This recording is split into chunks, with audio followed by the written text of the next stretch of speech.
Hello, my beautiful blossoms, blooms, and buds, and welcome to the seventh and last live stream of Golden Terrace Extras. I hope you all are doing well, and welcome to my basement. Well, welcome to my book garden. Actually, welcome to my basement, but there are many books in here, so close enough. Hi, Chi Chi Kiki, and welcome. Happy Tuesday. This is kind of crooked. I'm gonna fix it because I think I made it worse. You know what? It's fine. It's fine. But yeah, welcome. Um, yes, legalities. I do not own Golden Terrace or anything associated with it. I don't claim to. I'm not making anything from this. The only thing I own is the physical copy in front of me and my time. So please don't come for me. If you couldn't tell, this is going to be a pretty chill live stream. I will be responding to comments. I will be making comments. If that's not really your cup of tea, I'm sorry. Maybe stay around, see, you might like it. You never know. But if it's not, it's okay. Like, we all like what we like, and that's fine. As long as we're not hurting anybody, who cares? But anyway, not only am I super excited for our extras, but I got my first of 3 tattoos, and it looks so good.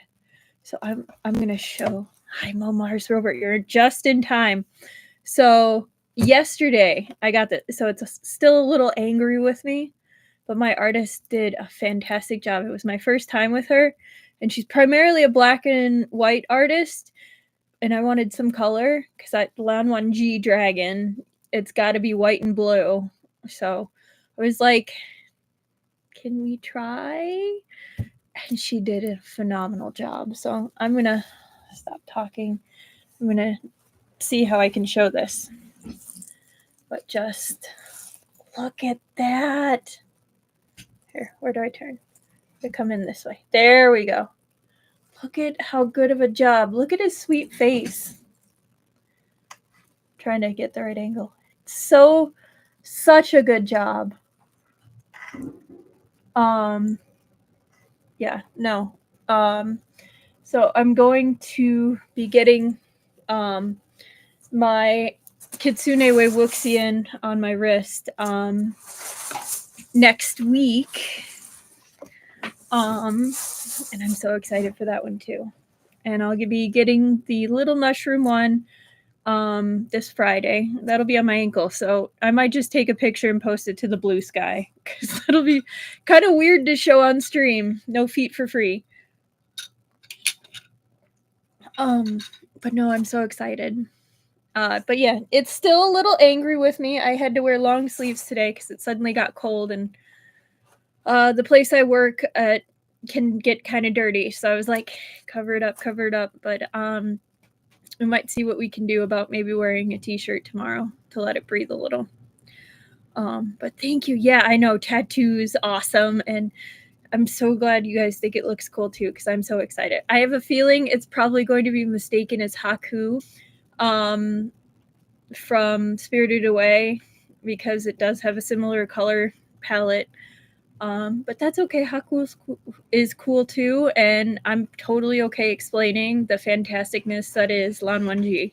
So, all good there. I also got back from my convention this weekend, and it was a really nice time. I got to meet some Danmei people. There was a meetup, and it went really well. And so it's just been pretty good weekend for me. How about you guys? Anything amazing happen or going on in your life that you would love to share? I would love to hear it. Because you know what? It's been a pretty good year. Summer is coming, supposedly. It was very cold today. It's still very cold here, thus the hat. I'm really glad I had fun at the con too, Chichikiki. And thank you.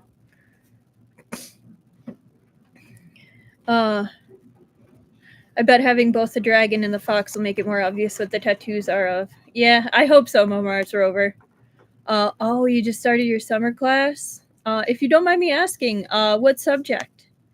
I was always so interested in what people are taking. Fun little side point about the placement. So I initially wanted a sleeve, but I was talked out of a sleeve where they're both connected. So what actually is going to happen is with the wrist, it's going to be facing downward. So then I can go like this and have them kiss. And it's going to be super cute with one coming up and one going down. I know it's kind of silly, but I thought it was really cute. Yeah. I gotta make sure they can connect in some way, right?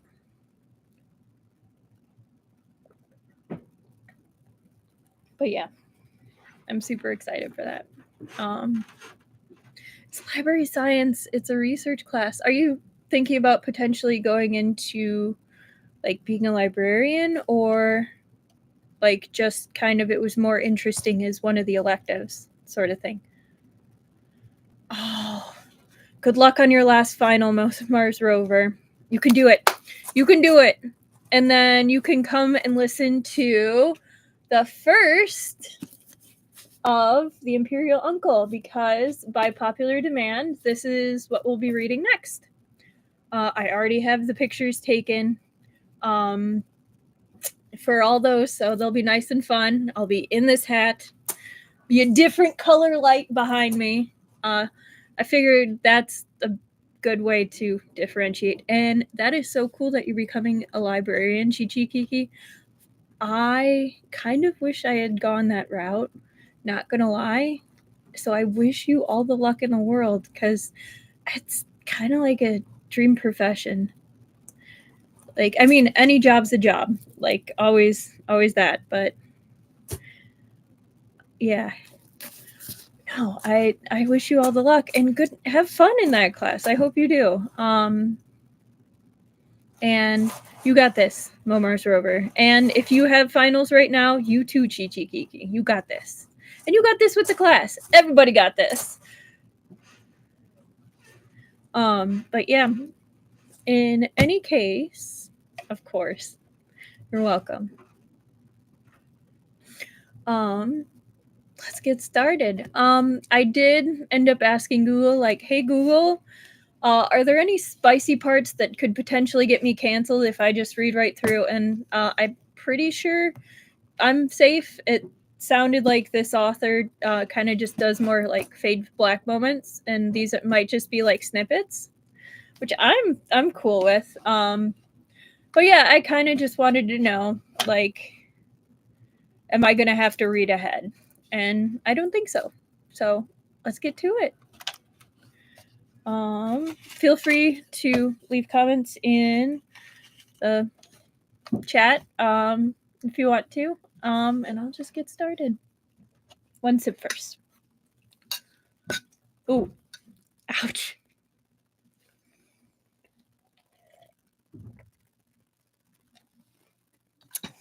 Let's not break a tooth first. Goodness. Extra number 1, Mingwei. The Shao dynasty lasted in excess of a century, and during that century and more, the woman generally acknowledged to be the most beautiful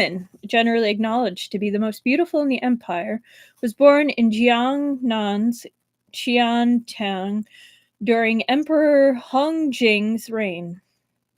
Emperor Hongjing was a sovereign who inherited a peaceful nation and built on the successes of his predecessors. While he could not have been said to have worked hard and conscientiously day and night during his reign, he had still governed diligently.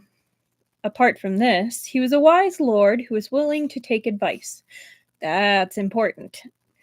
During this 29 years on the throne, many able ministers and competent officials emerged who took their places in history. He was a wise ruler all his life. The sole condemnation future generations had to make against him being that this emperor had excessively indulged in feminine charms. He possessed a magnificent harem. Even when he was 53, the year before his passing, he sent representatives from the palace out into the world to select women of good family to be brought into the palace. So in the 28th year of Hong Jin, the daughter of Qian Tang's Chu family was chosen by Duan Linglong, who had been sent as courtier on the Jiangnan road. She waved goodbye to her parents and family members and raced with the convoy to the vastly distant capital. Her beauty was natural and undiluted and unparalleled glamour of the mortal world.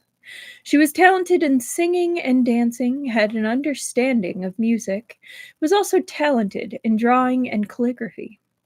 As soon as she entered the palace, she caught Emperor Hong Jing's eye. She obtained the title of noble consort most favored in the imperial harem. But normal consort Chu had been born in Jiangnan. Her health was delicate. On first coming to the capital, the climate of the north did not suit her. As soon as winter came, she became listless and sick, like a pampered canary that was difficult to keep alive. To please her, at the start of winter in the 30th year of Hong Jing, the emperor went out of his way to take her to a temporary imperial residence to avoid the cold. One evening, Emperor Hong Jing suddenly took ill. Noble consort Chu urgently summoned imperial physicians, but rescue efforts were unsuccessful, and the emperor ultimately died of his illness.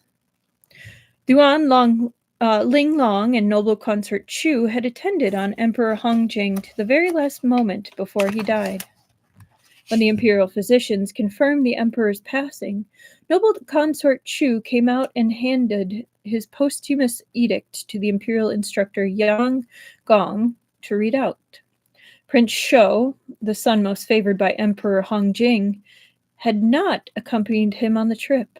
The only ones who had come with the emperor were the eldest Prince Sun Shang and the second Prince Sun Shun. But contrary to everyone's expectations, Emperor Hong Jing had not passed his throne on to Prince Shou, but had instead chosen the second prince, who would later become Emperor Yun Tai. Oh boy. I sense some trickery afoot. The suspicion of later generations that Emperor Yun Tai had not come by the throne honestly proceeded from this.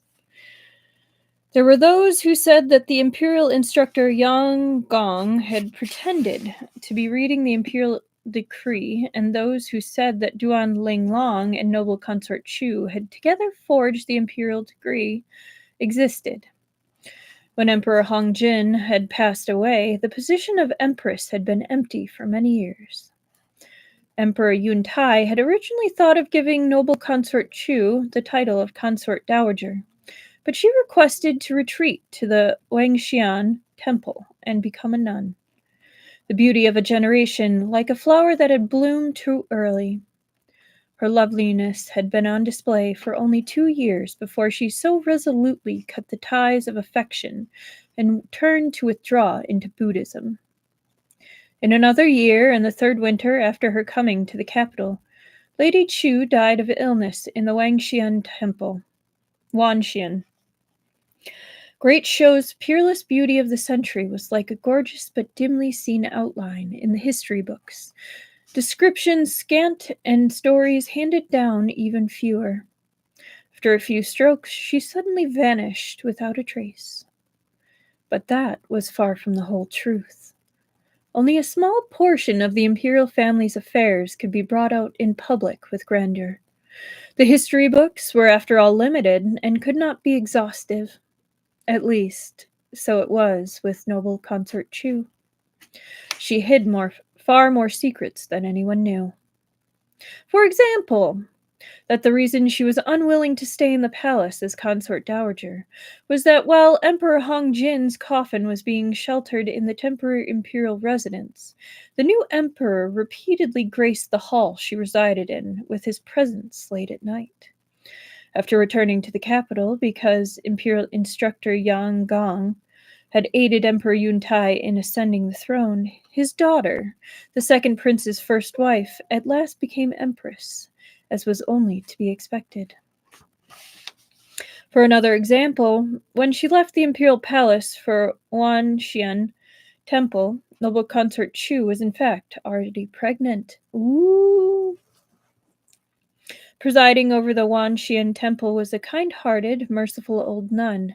There was the powerful minister Duan Linglong to put things in order for her, cover up and make arrangements. So in the end, it was successfully hidden from everyone when in the last month of the second year of Yuntai, she gave birth to a male infant. Wait a minute.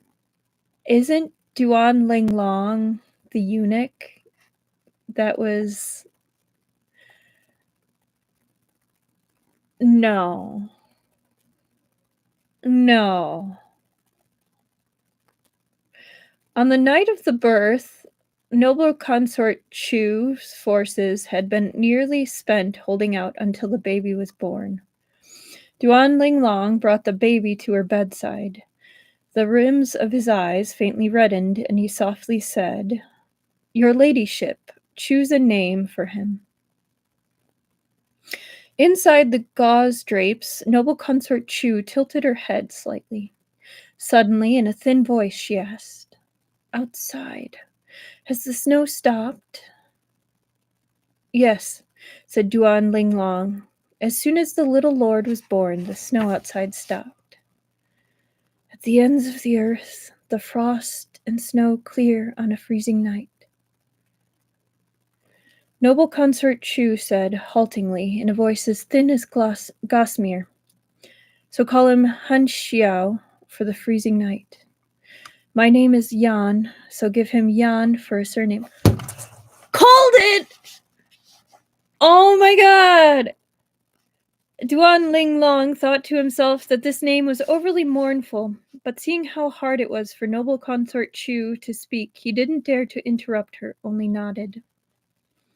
Noble consort Chu rested briefly, gathering strength, then continued, "Do not let him acknowledge his parentage. The imperial family is ruthless. I wish my son to live a peaceful, happy life, to be free, not to be trapped in an inescapable cage like his mother." "Your ladyship," said Duan Linglong. "Duan Daoga Dague," she said, extending an emaciated hand with difficulty and tightly clutching Duan Linglong's robes. "I want to ask something of you." There was no strength in her hand. Duan Linglong could, in fact, have thrown her off with the slightest struggle, getting rid of great trouble in the future. But for some reason, he was frozen for a long time, then finally sighed as if reaching a compromise, conceding. "Name it, your ladyship." "I want to ask you to take him as your adopted son. Look after him for me. Protect him as he grows up. Not let others bully him. In the future, he can take care of you in your old age and bury you. I have no way to repay you in the present life, but I require your kindness. I will requite your kindness in the next life." Yeah, no, I'm right there with you, Momar's Rover. Yeah. Wow. Suddenly, Duan Linglong covered the back of her hand, stopping her from finishing what she was saying. "When I brought you to the palace, I never expected that there would come a day like today," he said quietly. "I am the one who did you harm. There is no need to speak of repayment. We will just say that I owe you." Watching him, noble consort Chu's eyes gradually filled with tears, but the corners of her mouth slowly turned up, forming an extremely small arc. She had been reduced to skin and bones by the torments of illness, but this smile made Duan Linglong recall in a daze how, when he had first brought her to the palace 2 years earlier, she had mounted the carriage step by step, supported by a servant girl, tears plainly standing in her eyes. But when he had looked her way, she hadn't forgotten to give him a shallow smile. A dewy peony, so bright and beautiful it scorched the eye. That was the true, peerless beauty of a nation. Who could have thought that after a bout of wind and rain, before the flower's youth had passed away, before the rosy cheeks had faded with age, that beauty would be gone forever? I won't live to see him grow up. Her voice grew even more quiet. Duan Da Gua, you are his adopted father. Choose a courtesy name for him. Duan Linglong thought about it for a while, then finally said, a sovereign in a foreign land, returning in dreams on freezing night. Let his courtesy name be Mingwei, for returning in dreams. If... He turned his head and suddenly stopped speaking. On the crude, simple bed, noble consort Chu's eyes were tightly shut, her countenance serene. There were no more signs of undulation in her chest. In that moment of time, she had already passed. Returning in dreams on freezing nights, but she would never again return to Tong. The child in his arms suddenly began to bawl, breaking Duan Linglong out of his abstraction. He said a few words to calm him, then stood up, holding the child, replaced noble consort Chu's hand, which had lay outside the quilt, and pulled the quilt over her, covering her pale and emaciated countenance. Passing through the room full of silence and the soul of the departed, still near, he promised, so it shall be. Later, Duan Linglong, thinking that the name Yan Hanxiao, as she had chosen it, was too desolate, and in order to avoid observant people linking him with noble consort Chu, changed it to Yan Xiaohan, with a different character for Yan.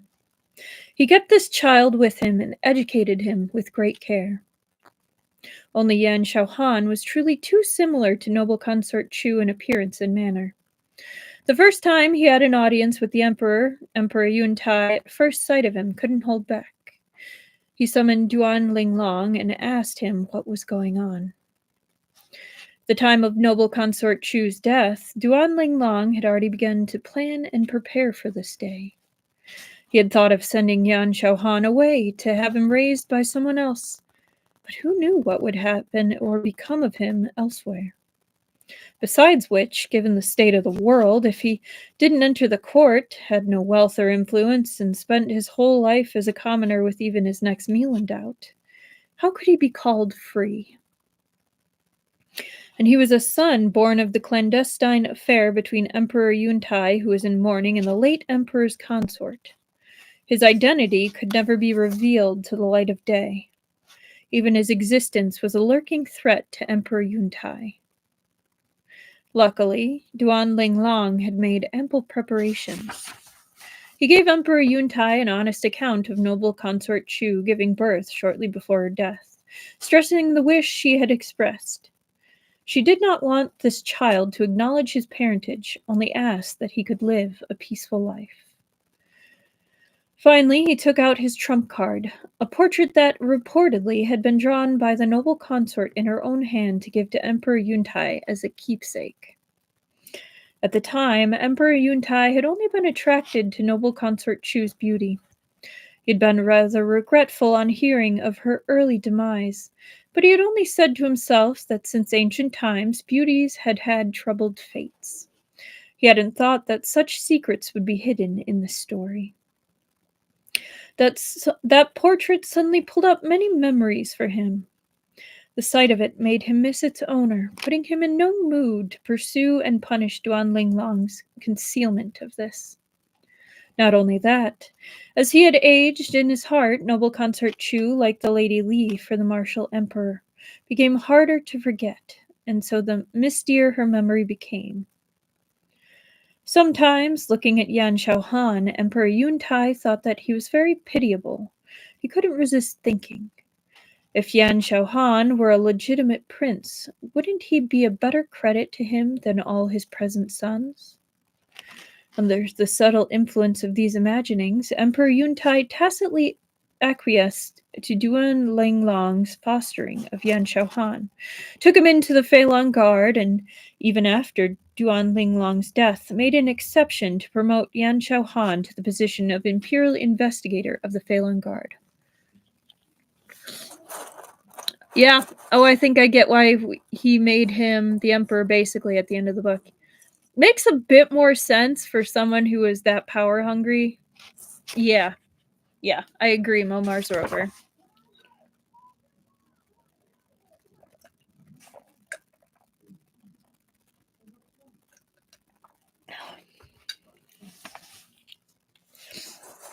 As for Yan Shaohan's parentage, Emperor Yuntai and Yan Shaohan were both well aware of the truth, and each knew that the other was perfectly clear on this subject.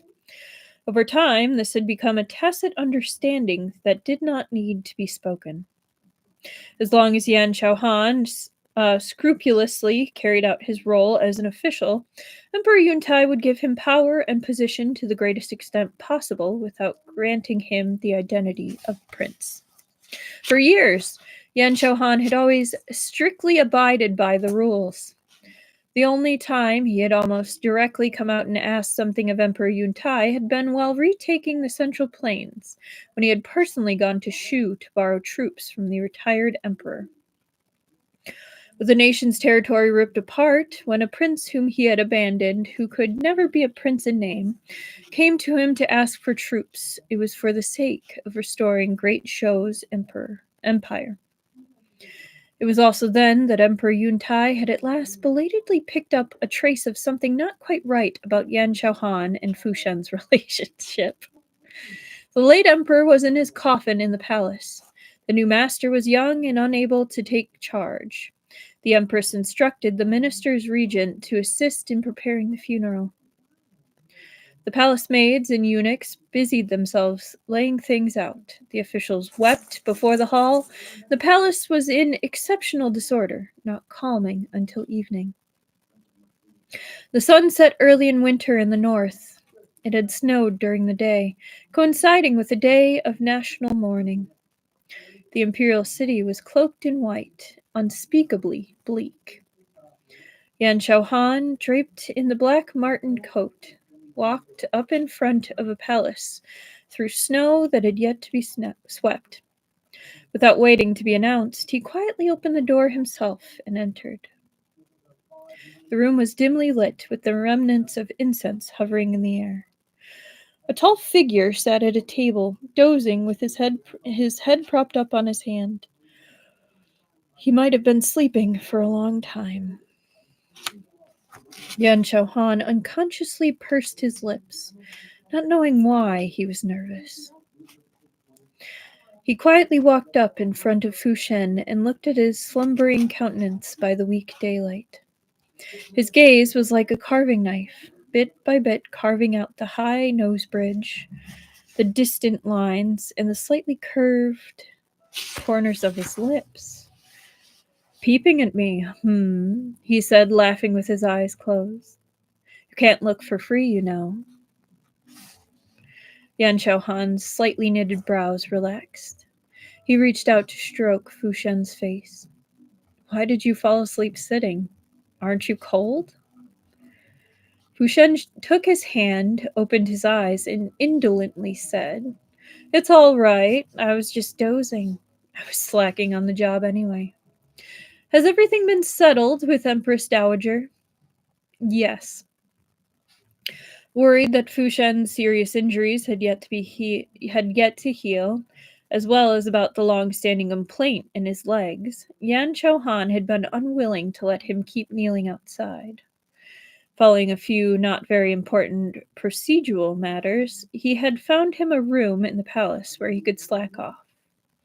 Anyway, martial law had been imposed throughout the palace. No one would dare say anything to his face. You... The two of them spoke simultaneously. Their eyes met. They shut their mouths in unison. It was Fu Shen who was the first to speak. You've been standing there wanting to say something but holding back for ages. You go first. Yan Shouhan didn't know how he was discerned that he was wanting to say something but holding back. But he did indeed have something to say. Do you know? These words were a non sequitur, but Fu Shen immediately understood him. I said before that you look something like the late emperor, Fu Shen said. Last night, in the retired emperor's quarters, I saw a portrait of a beauty, and nearly thought that my spouse and constant companion had changed clothes and was standing there in front of me. Is there anything left for me to guess? Indecent, Yan Shaohan said, laughing at his words. I'm an illegitimate son who can't see the light of day.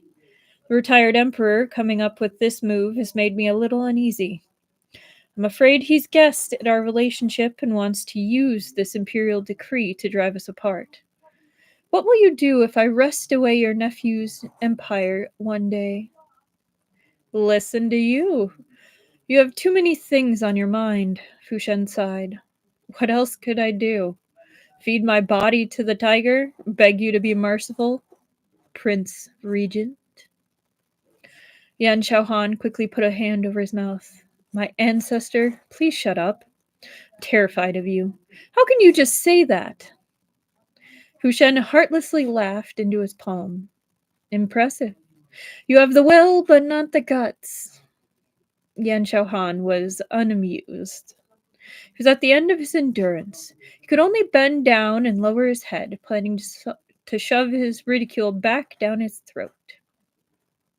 Hey, Fu Shen put a hand up to block his face as it drew near. Sternly he said, It's a day of national mourning. How can you be so undignified? Yan Shaohan remained fixed in this posture, looking at him through the gaps between his fingers. His gaze was calm and profound, but it had an inexplicable trace of abject piteousness. There was nothing Fu Shen could do when he looked at him like this. He could only turn and put a hand to his face, draw near in resignation at his fate, and peck his lips. Forget it. The court won't permit conjugal activities, but would they forbid us a kiss? I guess not, because that's the end of the chapter. Okay. Hang on.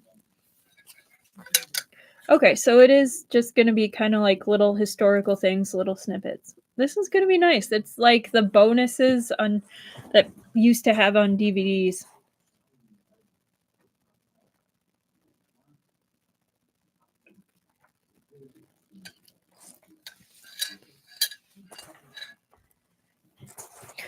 All right, Extra 2, Empire. As the most powerful favored minister outside the imperial family in Great Shou's history, Yan Shaohan was heavily swaddled in rumor. All kinds of things were said of him. To the outsider's imagination, he had 48 hours in a day. Each one was spent attempting to usurp the new master and make himself emperor. He only held back, not daring to act, because of the deterrence of the Duke of Jing, Fu Shen. Oh, thank you. I was looking. I actually have a Wangxian one. And it has Lan Wangji offering a chicken to Wei Wuxian. I was looking for it, but apparently somebody drank from it recently, and it's in the dishwasher. So, one of the times I will bring out that cup. But thank you. I love all the evolutions, and Pikachu's always good. So, but thank you, Chi Chi Kiki. Right? For some reason, there's a ridiculous number of chickens, and I guess maybe geese, some fowl, in Danmei books I've found. Like, there's always at least one, and it's intriguing to me. I think it's really funny. There was another well-known insider story that went around the palace, which said that the new master, Emperor Chang Ming, was young and relied heavily on his maternal uncle, the Duke of Jing, frequently clinging to his leg, unwilling to let go. And Yan Xiaohan was like a weasel squatting outside a chicken coop. What did I say about chickens? Harboring ill intent towards the whole family. If your attention wavered briefly, his claws would reach out for the little emperor. He would again and again say something to sow discord between his majesty and the Duke of Jing. One day, near dusk, Fushen ought to have bid farewell and left the palace, but the little emperor clung to him fiercely, stubbornly preventing him from leaving. Yan Xiaohan, seeing this, said in jest, "The Duke of Jing is a member of my family. If your majesty is bent on keeping him here, what will you give me in exchange?" Though all the little emperor did at present was eat, sleep, and play, he lived up to his imperial bloodline. From childhood, he displayed surpassing courage and insight. He said, "Bestow the empire upon you." Hearing this, Empress Dowager Fu was alarmed and lost her grip on her bowl of tea, dropping it onto her skirt. Yan Xiaohan's loose-tongued moment was fully recorded by the imperial historian.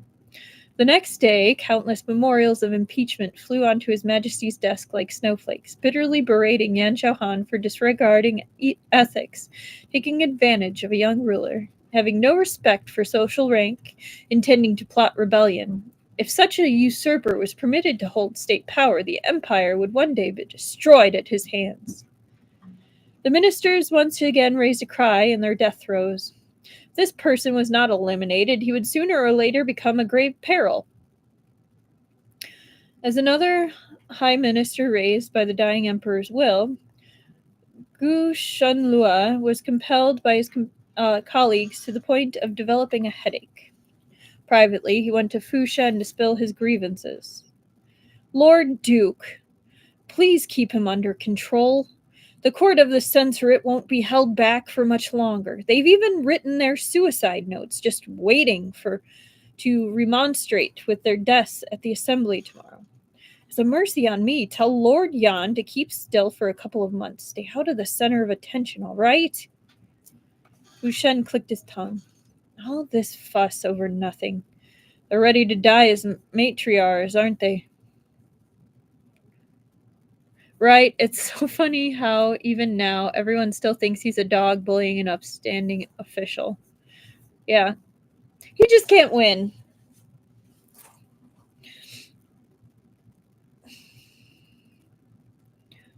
Not for nothing, but at their age, how can the gentlemen of the court of the censorate be so hasty? Gu Shenlua knew he was defending Yan Xiaohan, despite the right and wrong of the situation. He grabbed his hand and entreated in an anguished and solemn tone. "General, this matter concerns the order of the court, the stability of the empire. It all depends on you." "Well, then," said Fushen, "let go of me.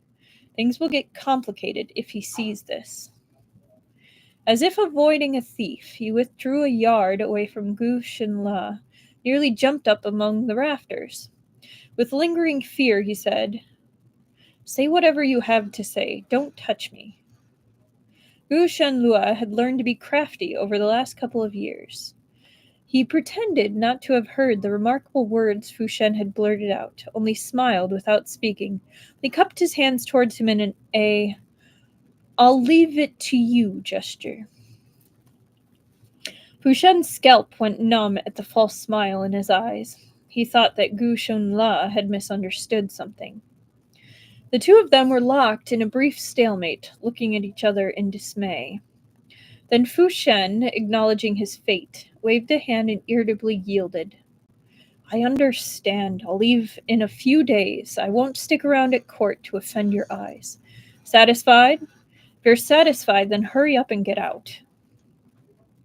With a better you than me attitude, Scholar Gu Having bloodlessly cut through a thorny difficulty without needing to be seen off by Fu Shen, left by himself in satisfaction.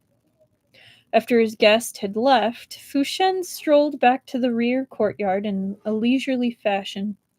Yan Xiaohan, hearing his footsteps, was just about to turn his head when he felt a sudden chill on his temple. A clear, sweet floral scent faintly wafted by, and an enormous pink-edged white rose brushed by his face as it was brought up before his eyes. With feigned unwillingness, he turned around and pulled a long face. What? See how good this flower is? The white rose, coquettishly clinging to his cheek, slid down all the way to his lower jaw and gently caught on his chin. The person holding the flower, however, was full of uprightness and sincerity. Accompanied by a beauty, it's even better. Yan Xiaohan immediately sucked in a breath. All smiles, Fu Shen said. Does my wife not like it? No, said his wife, icily. Soft flower petals tapped rudely against his lips, as if punishing him for saying the opposite of what he felt. Fu Shen calmly withdrew the flower, bent his head to sniff his lips, briefly touching the petals, seemingly inadvertently. No. Then forget about it. I'll find a place to stick it. Before he could finish, he was caught in an embrace along with the flower. I like it. I adore it, all right? Yan Xiaohan said irritably. Come back. Stop ruining my flowers. Louder, said Fu Shen. Say it again. What exactly do you like? I like you. Yan Xiaohan bent his head and plucked the flower out of his hand. Expression unwavering, he said, I adore you. Many people don't know that the heretical dialogue that had reached the court had had an aftermath. After the little emperor had said, bestow the empire upon you, it wasn't only the empress dowager who had bristled. Yan Xiaohan had also bristled. Even more of a rascal than the emperor, he had seized Fu Shen's hand. Suing his victim before he could be prosecuted, he repeatedly rebuked. Look at this! For the sake of his own amusement, His Majesty is even willing to offer up his empire. Isn't it awful? What are all the imperial instructors doing to earn their keep? What are they teaching His Majesty? And then there's you. You're always Majesty. Fu Shen couldn't stand to hear any more. He furtively pinched his waist and in a low voice said, Bullshit. You dare to say I'm yielding to him? Aren't you ashamed? There was no answer. Expression unwavering, Yan Xiaohan said, In sum, the sovereign of a nation whose word is absolute must not speak so triflingly. It's all your fault as ministers for serving our sovereign inadequately. It is our negligence that has led to His Majesty saying such things. I make so bold as to ask the Empress Dowager to issue an imperial decree that, starting tomorrow, the Duke of Jing will no longer come to the palace every day to spend time with His Majesty, and instead scholars Gu, Li, and Yang will take turns each day obeying the decree to lecture to His Majesty on ancient and current wisdom and the ways of the monarch. The Empress Dowager's skirt was still dripping. She was stunned by his thorough and loyal advice. Stalling, she said, well. She looked at her older brother as if soliciting his advice, but she saw him with his hand pressed to his forehead, with, This is outside my control, written all over his face without any further desire to speak. Helplessly, Empress Dowager Fu answered, Then that's what we'll do.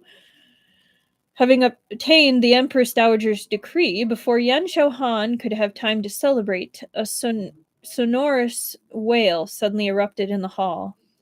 The Emperor, clinging to Fu Shen's leg, bawled, Want Uncle! How could Fu Shen stand to let him cry like this?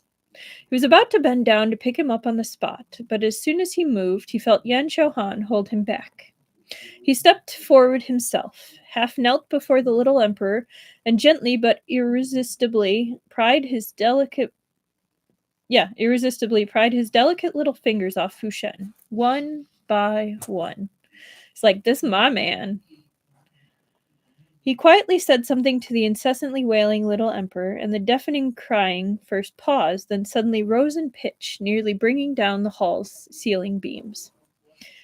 Fushen only heard a few words. He didn't know how this ancestor had offended the little ancestor now. Angrily, he said, "Don't tease him." Yan Shouhan suddenly turned his head and gave him a profound look. His eyes were very cold, without a trace of a smile, but there was an indescribable firmness that inexplicably put one in mind of icy metal and frozen over lakes. I bet you he told him, "He's not yours, he's mine." Like, he's the kind of guy that would tell that to a kid. It's like, you can't have him, he's already mine. Fushen seemed to be held fast by his gaze. He froze in spite of himself. Before he could work out the meaning of this gaze, Yan Shouhan had stood, bowed to the Empress Dowager, and took him away, bidding farewell. The outcome was that after this, he was in a temper with him for fully the next 4 days. Lord Yan was unwilling to admit that he had been jealous of a child, but Fu Shen had already seen through him. Moreover, Yan Shouhan belonged to that difficult-to-appease childish category. His style of getting revenge was very unique. It was to hide Fu Shen's boots and wheelchair, leaving him without aid and unable to provide for himself, obliged to submit to tyrannical abuse, permitting this sycophant and lackey to make no end of trouble for him, do whatever he pleased. Today, he had finally managed to cheer him up. While he was at it, Fu Shen mentioned the outcome of his discussion with Gu Shunlue earlier. "And I think the court presently has no use for us, so why don't we find an excuse to leave the capital and rest for a while? How does that sound? Do you want to go south or north?" Jing Yuan. Yan Shouhan didn't answer him, but instead suddenly said out of nowhere, "I never wanted you to be too close to the emperor. While he is your nephew, in another 10 or 20 years, when he holds power, can he continue to treat you as he has always treated you? Will he be like his father and grandfather, full of fear of you?" "I know that," said Fu Shen, confused. "What's wrong? That has nothing to do with anything. What are you talking about?" Yan Shouhan gripped his shoulder and lowered his upper body slightly. Staring into his eyes, he said earnestly, "These worries are all idle thoughts and may not necessarily come true in the future.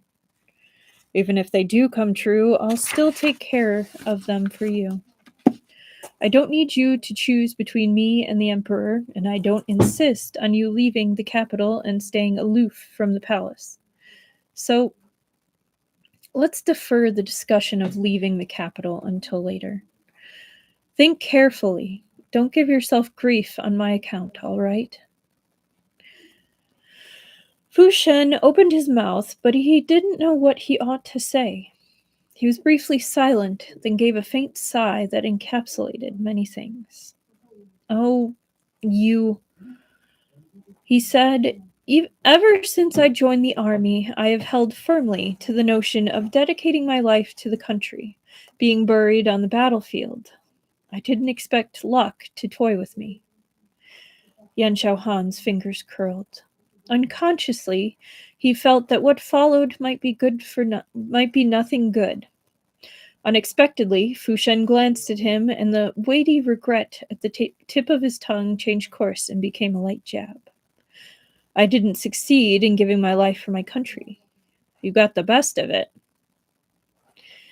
A chord in his heart seemed to give a crisp twang, leaving lingering echoes trembling after it. "Over the years, all these things, well, I am a stubborn person. Perhaps I've resigned myself." Fu Shen took his hand and laced their fingers together. "The cycle alternatives. It has its fixed course. It can leave the empire for others to worry about. I'm no Buddha come to earth. Can I spend my whole life worrying about the world? Worrying about you is enough. The rest of his words were drowned in peppered kisses and the clear, sweet fragrance of white roses. In the summer of the 4th year of Chang Ming, Fu Shen and Yan Xiaohan obeyed orders to perform an inspection tour of Jiangnan, leaving the capital to go south in the 6th month. The little emperor struggled to read and practice calligraphy with the imperial instructors, and sometimes he had a palace servant write a letter to his uncle for him, to ask when he would come back. He wanted to take him to see the new lotuses in the imperial garden. Though he never asked a single word about Yan Xiaohan, he never forgot that petty aunt of his who, while he treated him all right, made himself unlikable. I love that even his nephew calls him an aunt instead of an uncle.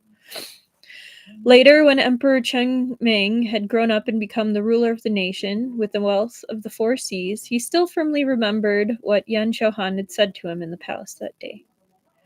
He's mine. Take back your empire. I'm not trading. Ah, called it. Of course, he would argue with a 6-year-old over his husband.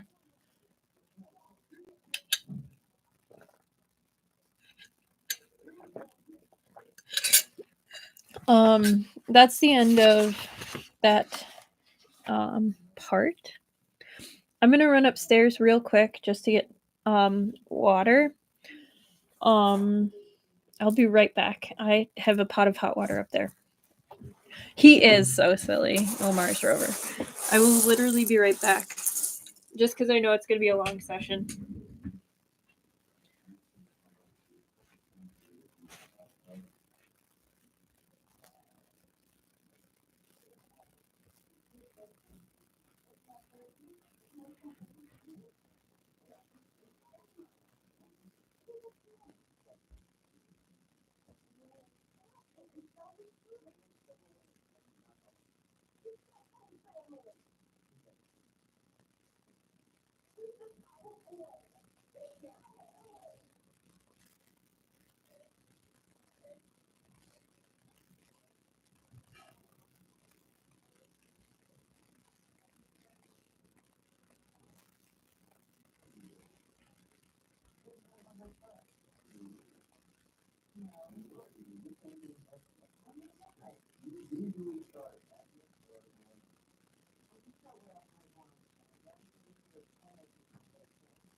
Okay.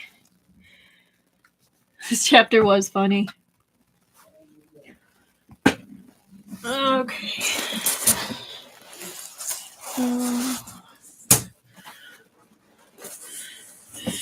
Okay. All right. Okay. Extra number 3. Huadian. Damn it! How far is the diplomatic marriage mission from Yuan Shou? The tent flap was lifted aside and the young general strode out. Beneath the bright moonlight at the frontier pass, he wore armor with a sword hanging at his waist. His features were clear and handsome, holding anger and violence like a solemn jade carving of a god of war. In a stern voice, he said to the bodyguard outside the tent, Chongshan, go put together a team to ready their things and accompany me at once. The murderous aura about him chilled the hearts of the soldiers passing by the commander's tent on patrol. The officer responsible for the patrol, Yu Qiaoting, seeing the situation, reined in his horse and came to a halt. he called a greeting. "General, are you going out so late? What happened?" The soldiers were assembled in an instant. Fu Shen took his war horse's reins, hopped on, and then raced out of the camp, riding abreast with Yu Qiaoting. On the way he said, "It's a long story. The Western Tartars were driven out of the grasslands by the Eastern Tartars and have lived along the western border for many years. They're inclined to associate with our nation. That the tumult the year before last was resolved was in large part owed to them sending troops and aid. At the end of last year, His Majesty sent a diplomatic mission to give thanks. The two sides used this opportunity to arrange a marriage between their children. The Khan is sending his daughter to the capital for a diplomatic marriage. The team accompanying her is already on its way." "Isn't that a good thing?" said Yu Qiaoting. "Good my ass," said Fu Shen. As a show of good faith, the Western Tartars Khan threw a white jade divine statue into the princess's dowry. That thing is the national treasure of the ancient state of Woyan. After Woyan broke apart, the divine statue was taken into the west by the Western Tartars. The Eastern Tartars have used up all the means at their disposal to get that national treasure. The two clans break into fighting on sight and go at it like fighting cocks. Yu Qiaoting was a smart person. He understood the hint. Oh, the princess hasn't had a restful trip. Fu Shen said, "The Western Tartars must also be afraid of it turning into something major. They got in touch with the court in advance, and in addition to the princess escort, His Majesty also sent his own trusty bodyguards to receive her. So from west to east, the area that includes Tongshou and Yuanshou is the closest to the Eastern Tartars, the hardest to travel," sneered Fu Shen. "That bunch of good-for-nothings can't hold out, so they've sent someone to Yuanshou to request aid." "Oh, I see." Ting nodded and then asked, "Does this merit you going in person? You could have just sent people to meet them." Fu Shen waved a hand. As they spoke, the two of them reached the exit of the camp. He didn't speak further, but led the team of horses and men speeding into the distance, sent dust flying. Yuan Qiaoting watched them recede into the distance. Suddenly realized that something was off. Huh? Who was it that tipped him off and told him to receive the Western Tartars' diplomatic marriage mission?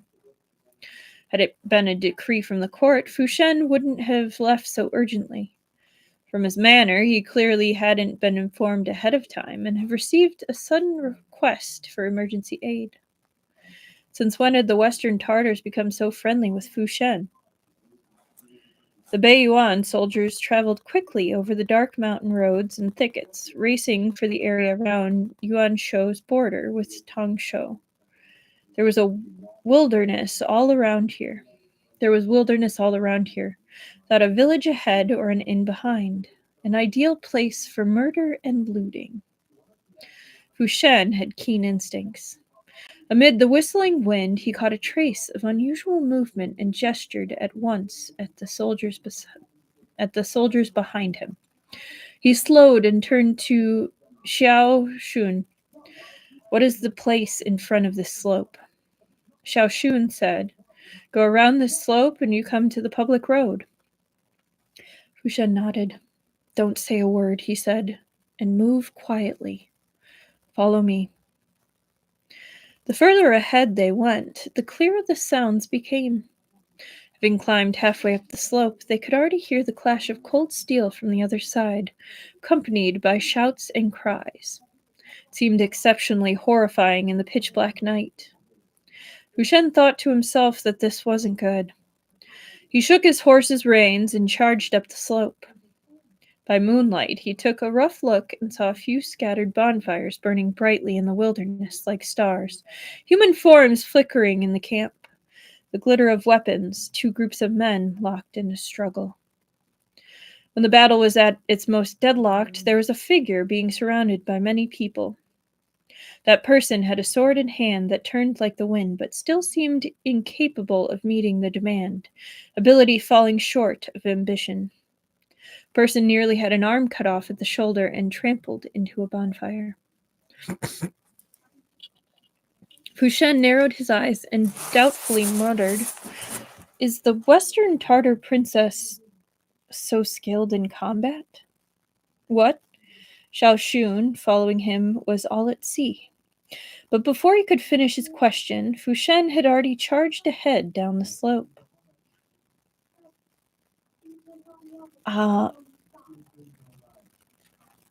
What if it's Yan Xiaohan in a dress?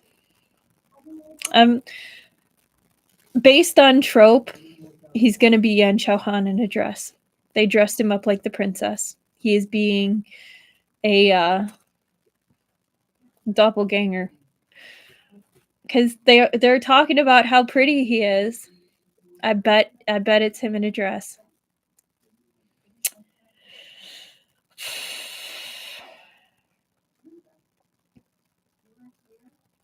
What? Xiao Shun, following him, was all at sea. But before he could finish his question, Fu Shen had already charged ahead down the slope. Where the snow-bright edge of his sword passed, it was as if he were chopping melons. Heads instantly fell. He broke through the encirclement alone and scooped the princess with her long hair flying onto his horse. Gravely he said, "The Beiyuan army is here. Princess, do not be afraid." The black-haired, white-skinned, brightly dressed, and adorned foreign princess heard this and abruptly looked up to stare at him, with a sword still grimly dripping blood in hand. A slightly hoarse male voice said into his ear, "Thank you, General. I am not afraid." Fu Shen was dumbfounded. He had been so far away earlier, and it was so dark. He had only seen the flying long hair and brightly colored dress, and automatically thought that this would be the only woman in the diplomatic mission. Instead, he had snatched up a fake. What kind of performance was this tall and stoic scoundrel playing? "You..." The corners of Fu Shen's mouth twitched, and the veins on his temple jumped wildly. After a lengthy silence, he finally got out, gritting his teeth. "I had no notion that Lord Yan had this sort of interest." It is him!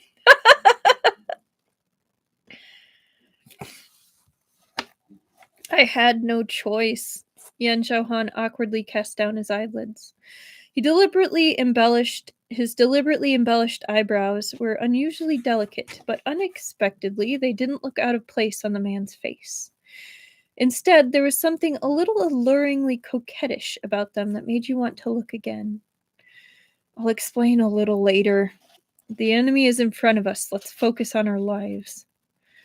Before he could finish, he suddenly put an arm around Fu Shen and pressed him down hard, turning a bit to avoid a little arrow shot from behind.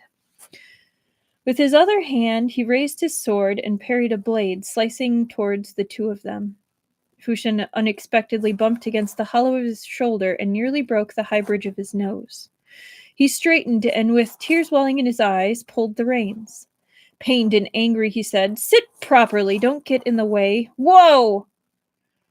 The warhorse gave a long whinny and raced away, carrying the two of them on its back.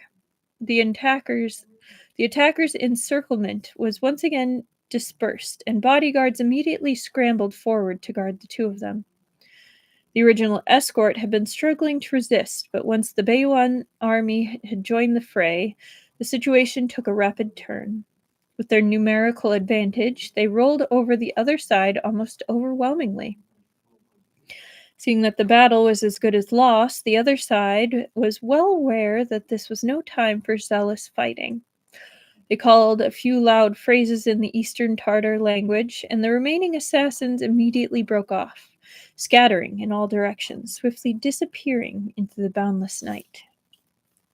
Xiao Shun was about to go in pursuit, but was stopped by Fu Shen.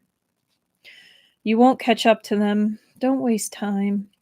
They can find any random gully to squat in, and we'll be looking for them until the end of time." Yes, General. Aloud, Xiaoxun gave an affirmative, but his line of sight was uncomfortably drifting to the princess in front of Fu Shen.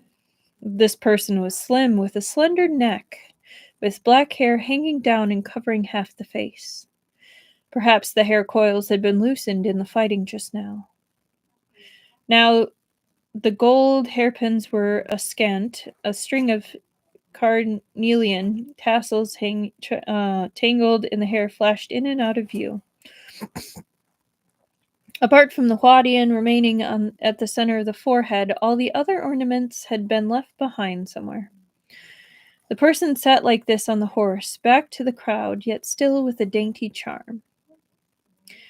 But what was going on with this general's expression, face twitching as if he had eaten sour grapes, looking as if he wanted to laugh but was holding back?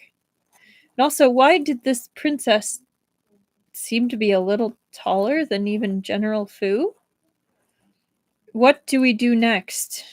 Fu Shen gave a dry cough, masking the irresistible smile in his voice. Quietly, he asked Yan Xiaohan, "Are your people going to stay here or go to Yuan Shou to rest and regroup?"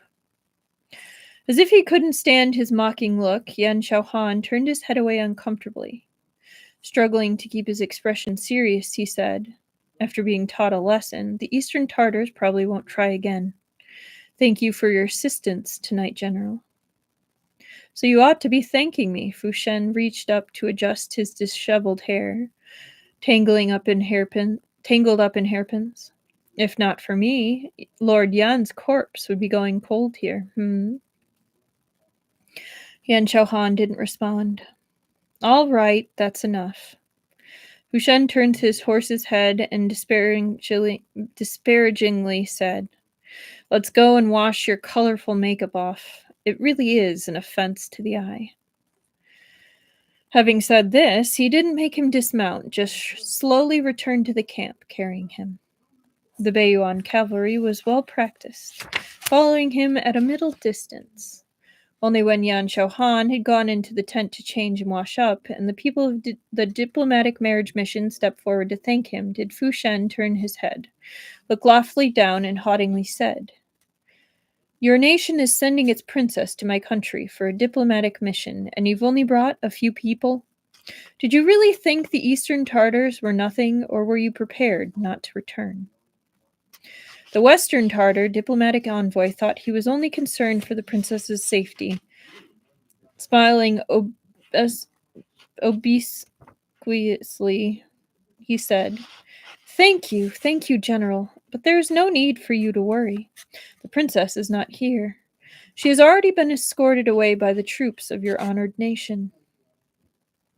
With a slight effort of thought, Fu Shen understood the tricks involved in this. He was caught between anger and amusement.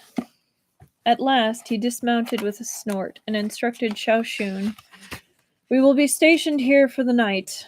Increase the defenses in case there is another attack from the Eastern Tartars. Remember to send someone with a report for Yu Qiaoting." Xiaoxun gave an affirmative and went to make arrangements. Fu Shen ignored the fearfully trembling Western Tartar envoy. He went straight into the princess's tent, making a loud noise with the flap. Yan Xiaohan was just struggling to remove his makeup. Hearing the sound, he turned to look at him. Fu Shen irritably slammed his sword on the table and derisively said, "How quickly you've advanced in my absence. It's been half a year since I last saw you, Lord Yan, and you've even learned to sacrifice yourself for the sake of another. I truly never would have thought it." Yan Xiaohan sighed and said, "There was nothing else I could do. You'll have to excuse me." Fu Shen stared as he rubbed the rouge and powder off his face, clumsily undid the ornaments in his hair. All of a sudden, he said, "The Phelan Guard acted under orders to receive the Western Tartar diplomatic marriage mission. Due to concerns of an Eastern Tartar attack, they split their forces. One force went ahead to escort the princess, while the remaining people continued along the previously fixed route to act as bait and attract the notice of the Eastern Tartars."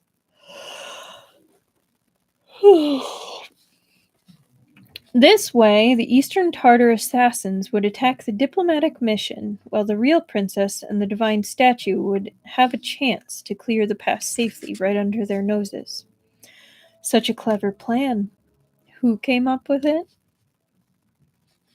Yan Xiaohan's movements paused. After a brief silence, he said with a bitter laugh, "Thank you for the compliment. Since you're so clever, how did you dare to act as bait yourself?" Fu Shen said softly. "With your wits, Lord Yan, it would be impossible for you not to have anticipated tonight's circumstances." "Well, didn't you get there in time?" Yan Xiaohan said. "I got through it without any mishaps." Oof, not the right thing to say to him. Fu Shen strolled up to him and seized Yan Xiaohan by the collar, nearly lifting him from the chair. "Lord Yan, do you understand the position or not? Are you capable of speaking a single word of truth? How could you be certain that your letter requesting aid would come to my hand? How could you dare to guarantee that I would be able to bring people in time? If I had been a step too late, were you planning on making me bury you? Huh?" The question came crashing down and even shook the legs of the table slightly. Inside and outside the tent, there was a moment of absolute silence. All right, don't get mad." Yan Xiaohan regarded him helplessly, squeezing Fu Shen's wrist gently with one hand. He explained good-naturedly, "I was the one who ran the risk here, but if I hadn't, the diplomatic marriage mission would still have met the Eastern Tartar assassins, and if anything had happened to the princess and the divine statue, the Phalanx Guard couldn't have escaped censure." "A slip-up by the Phalanx Guard wouldn't be yours to take the blame for as a minor captain," Fu Shen followed up. "What were you fretting about?" Yan Xiaohan didn't speak, only crooked his lips in a very forced smile. Fu Shen's thoughts moved lightning fast. Instantly, he had a realization. He quickly let go of Yan Xiaohan's collar and said dazedly, "Your adopted father isn't doing well," Yan Xiaohan said quietly. "My adopted father is getting on in age, and he is grievously troubled with rheumatic rheumatoid rheumatism. He has already sent in a memorial retiring on account of old age. His Majesty has permitted him to return home to convalesce." Without needing to be told in detail, Fu Shen already understood what he meant. Duan Linglong was Yan Xiaohan's greatest support in the Phalanx Guard. Now that he was on the point of death and a new office holder had yet to be settled upon, Yan Xiaohan's position in the Phalanx Guard had instantly turned delicate. No wonder he had been pushed out to dress up as the princess, take the most dangerous role of bait. Presumably, this was the outcome of internal strife among the Phalanx Guard. If he hadn't risked his life in combat, Yan Xiaohan would have borne the brunt of any minor issue during the course of the Phalanx Guard's escort. "You don't worry. It's not like I'm a real princess. Keeping myself alive at the hands of the Eastern Tartars isn't a problem." Yan Xiaohan seemed to know what he wanted to say and instead said consolingly, "Anyways, I arranged a backup plan. Thank you for being able to come."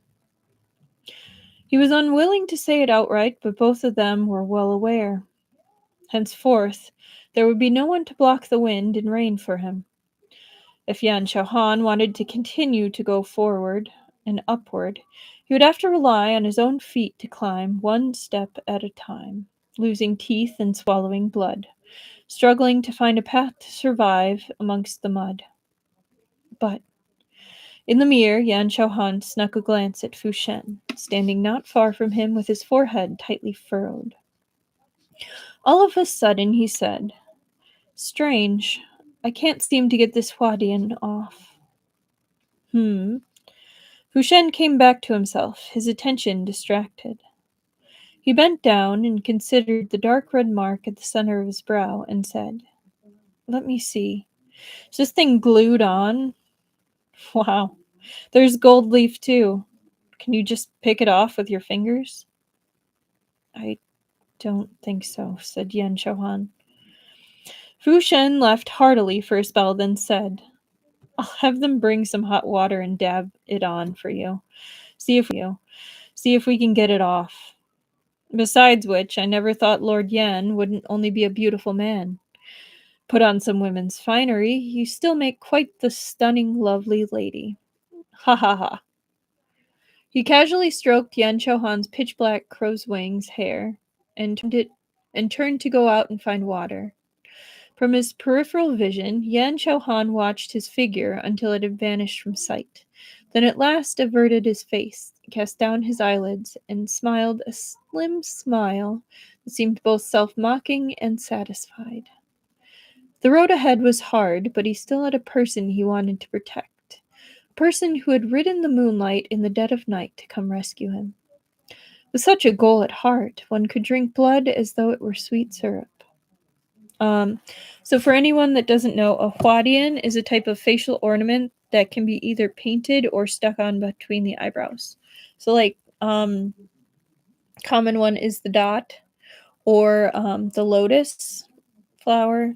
So or like if you like Scum Villain, the mark on his forehead, of Bingha's forehead, that's huadian.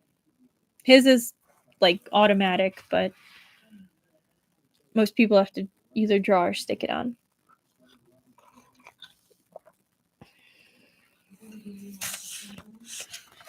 Okay.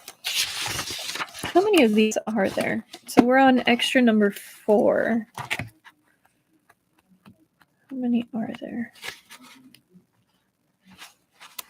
Extra 5. Okay, there's 5. And then a glossary. Okay, we don't need to worry about glossary. Okay, so 2 more. Extra 4. Trice. The 7th day of the 7th month in the 4th year of Changming, the Jiangnan Road, Tianshou Prefecture. Jiangnan had always been a rich and prosperous area. Despite the chaos of war everywhere a few years back, because of the various military commissioners' self-defense strategies, the South had been able to think only of itself.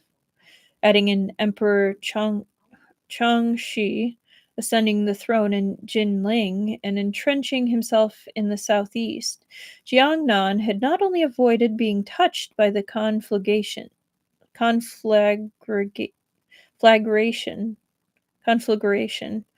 because of the exceptional preferential treatment it had received from the new court and the new policies.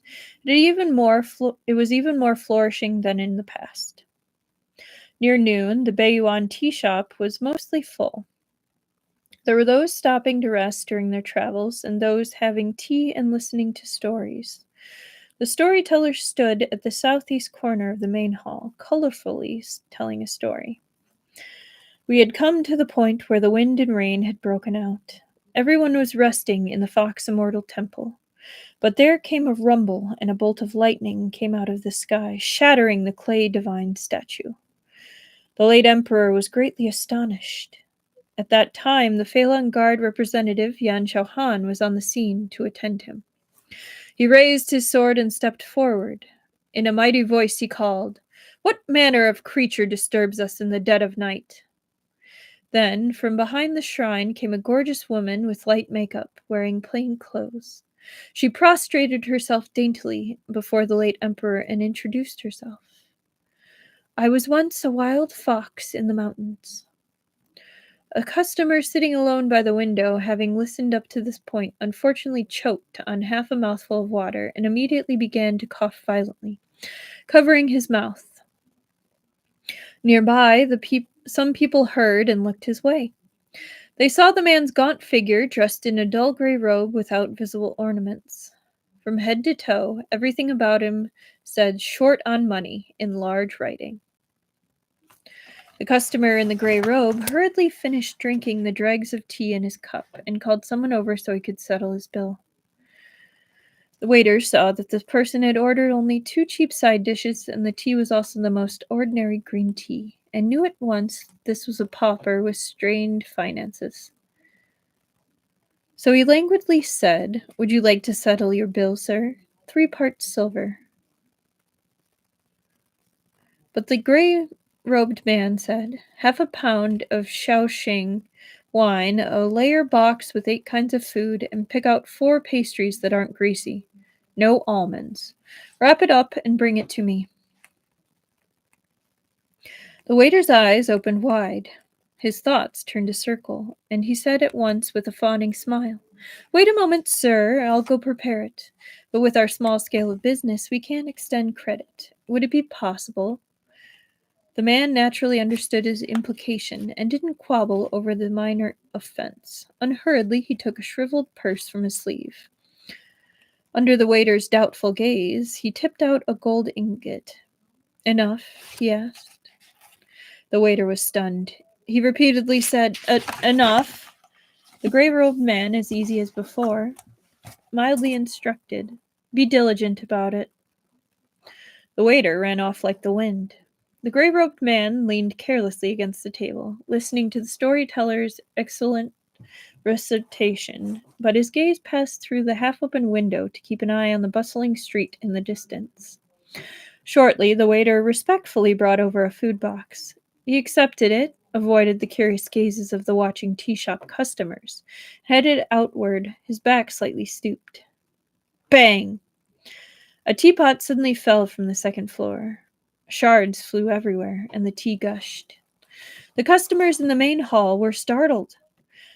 In the silence of the hall, the gray-robed man, without making a sound, stepped aside and raised his head to look at the second floor.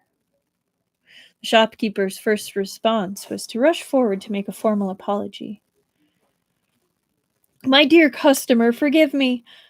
The gray-robed man quickly raised his hand, indicating for him to keep silent. The shopkeeper froze.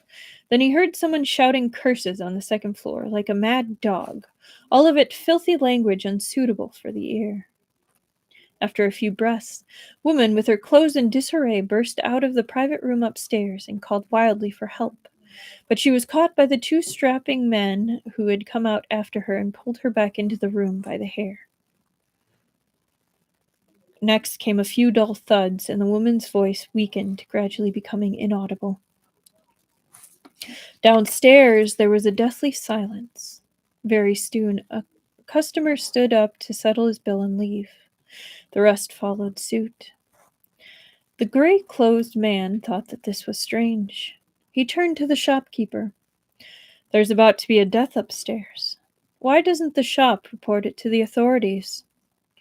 The shopkeeper, looking miserable, gave an alas and haltingly said, "Sir, you aren't aware, in Taisho City, there are some things that can be controlled and some things they really can't be controlled." The gray-robed man understood. He took a step and headed upstairs. The shopkeeper panicked, immediately reaching out to block his way. "No, you can't go up." The man's back had at some point limbered up. He shot him a lofty glance. That look was very cold, like an icy pool or frozen cavern, utterly cowing. It instantly nailed the shopkeeper fast in place. The man brushed aside the obstructing arm, went right upstairs, and came up to the private room.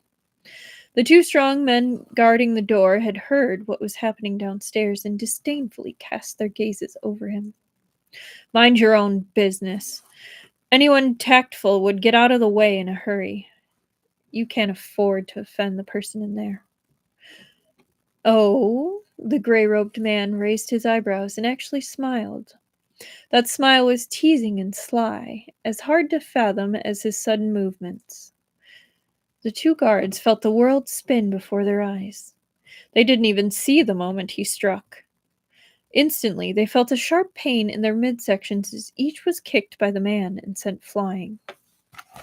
The trembling shopkeeper, as well as the customers in the main hall who had yet to leave, stood there watching two strapping men of over 200 pounds sail up into midair, just like the unfortunate teapot from before, and drop straight down from the second floor. When he was through, the turned-up corners of the man's lips had yet to drop. He dusted his sleeves, and speaking quietly to himself, he finished the statement he had previously left uncompleted. Apart from my humble wife, there is no one in the world I can't afford to offend. Yep, we all know who this is.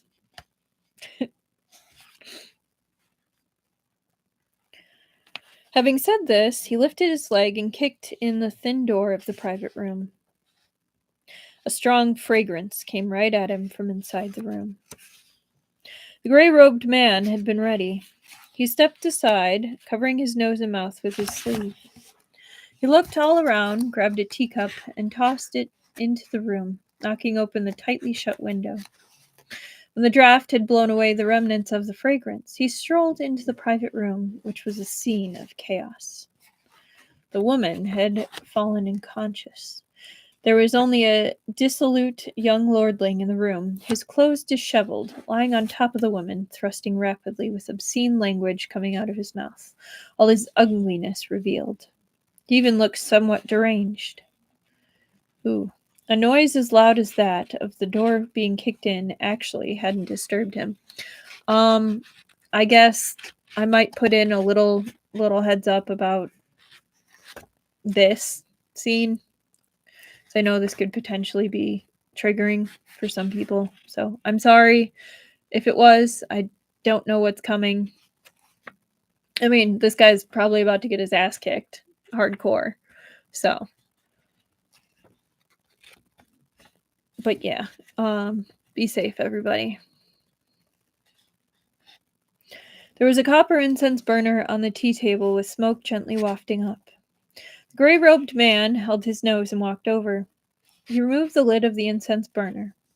Inside it remained a fingernail-sized chunk of autumn night white, slowly dissolving.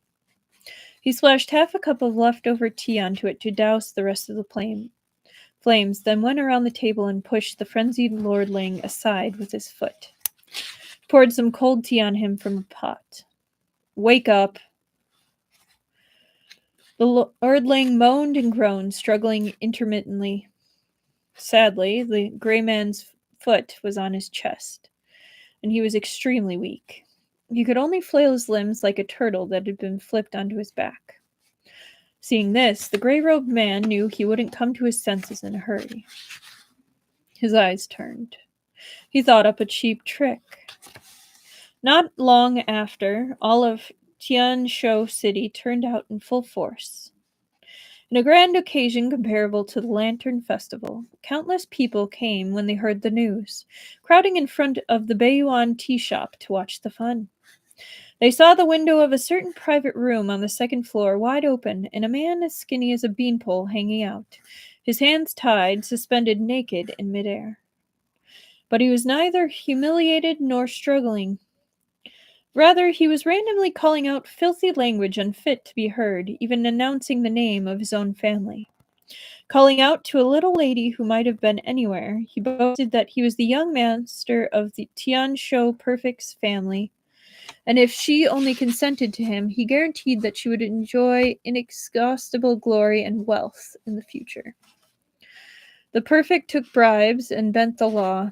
His family was bossy and arrogant. This was no secret among the people of Tianzhou. It was just that no one had dared in broad daylight under the blue sky to make irresponsible remarks about that blue sky. But today's scene was like a thunderclap right to the ear, a flash of lightning cleaving the night. It ignited the long-accumulated grievances of the people.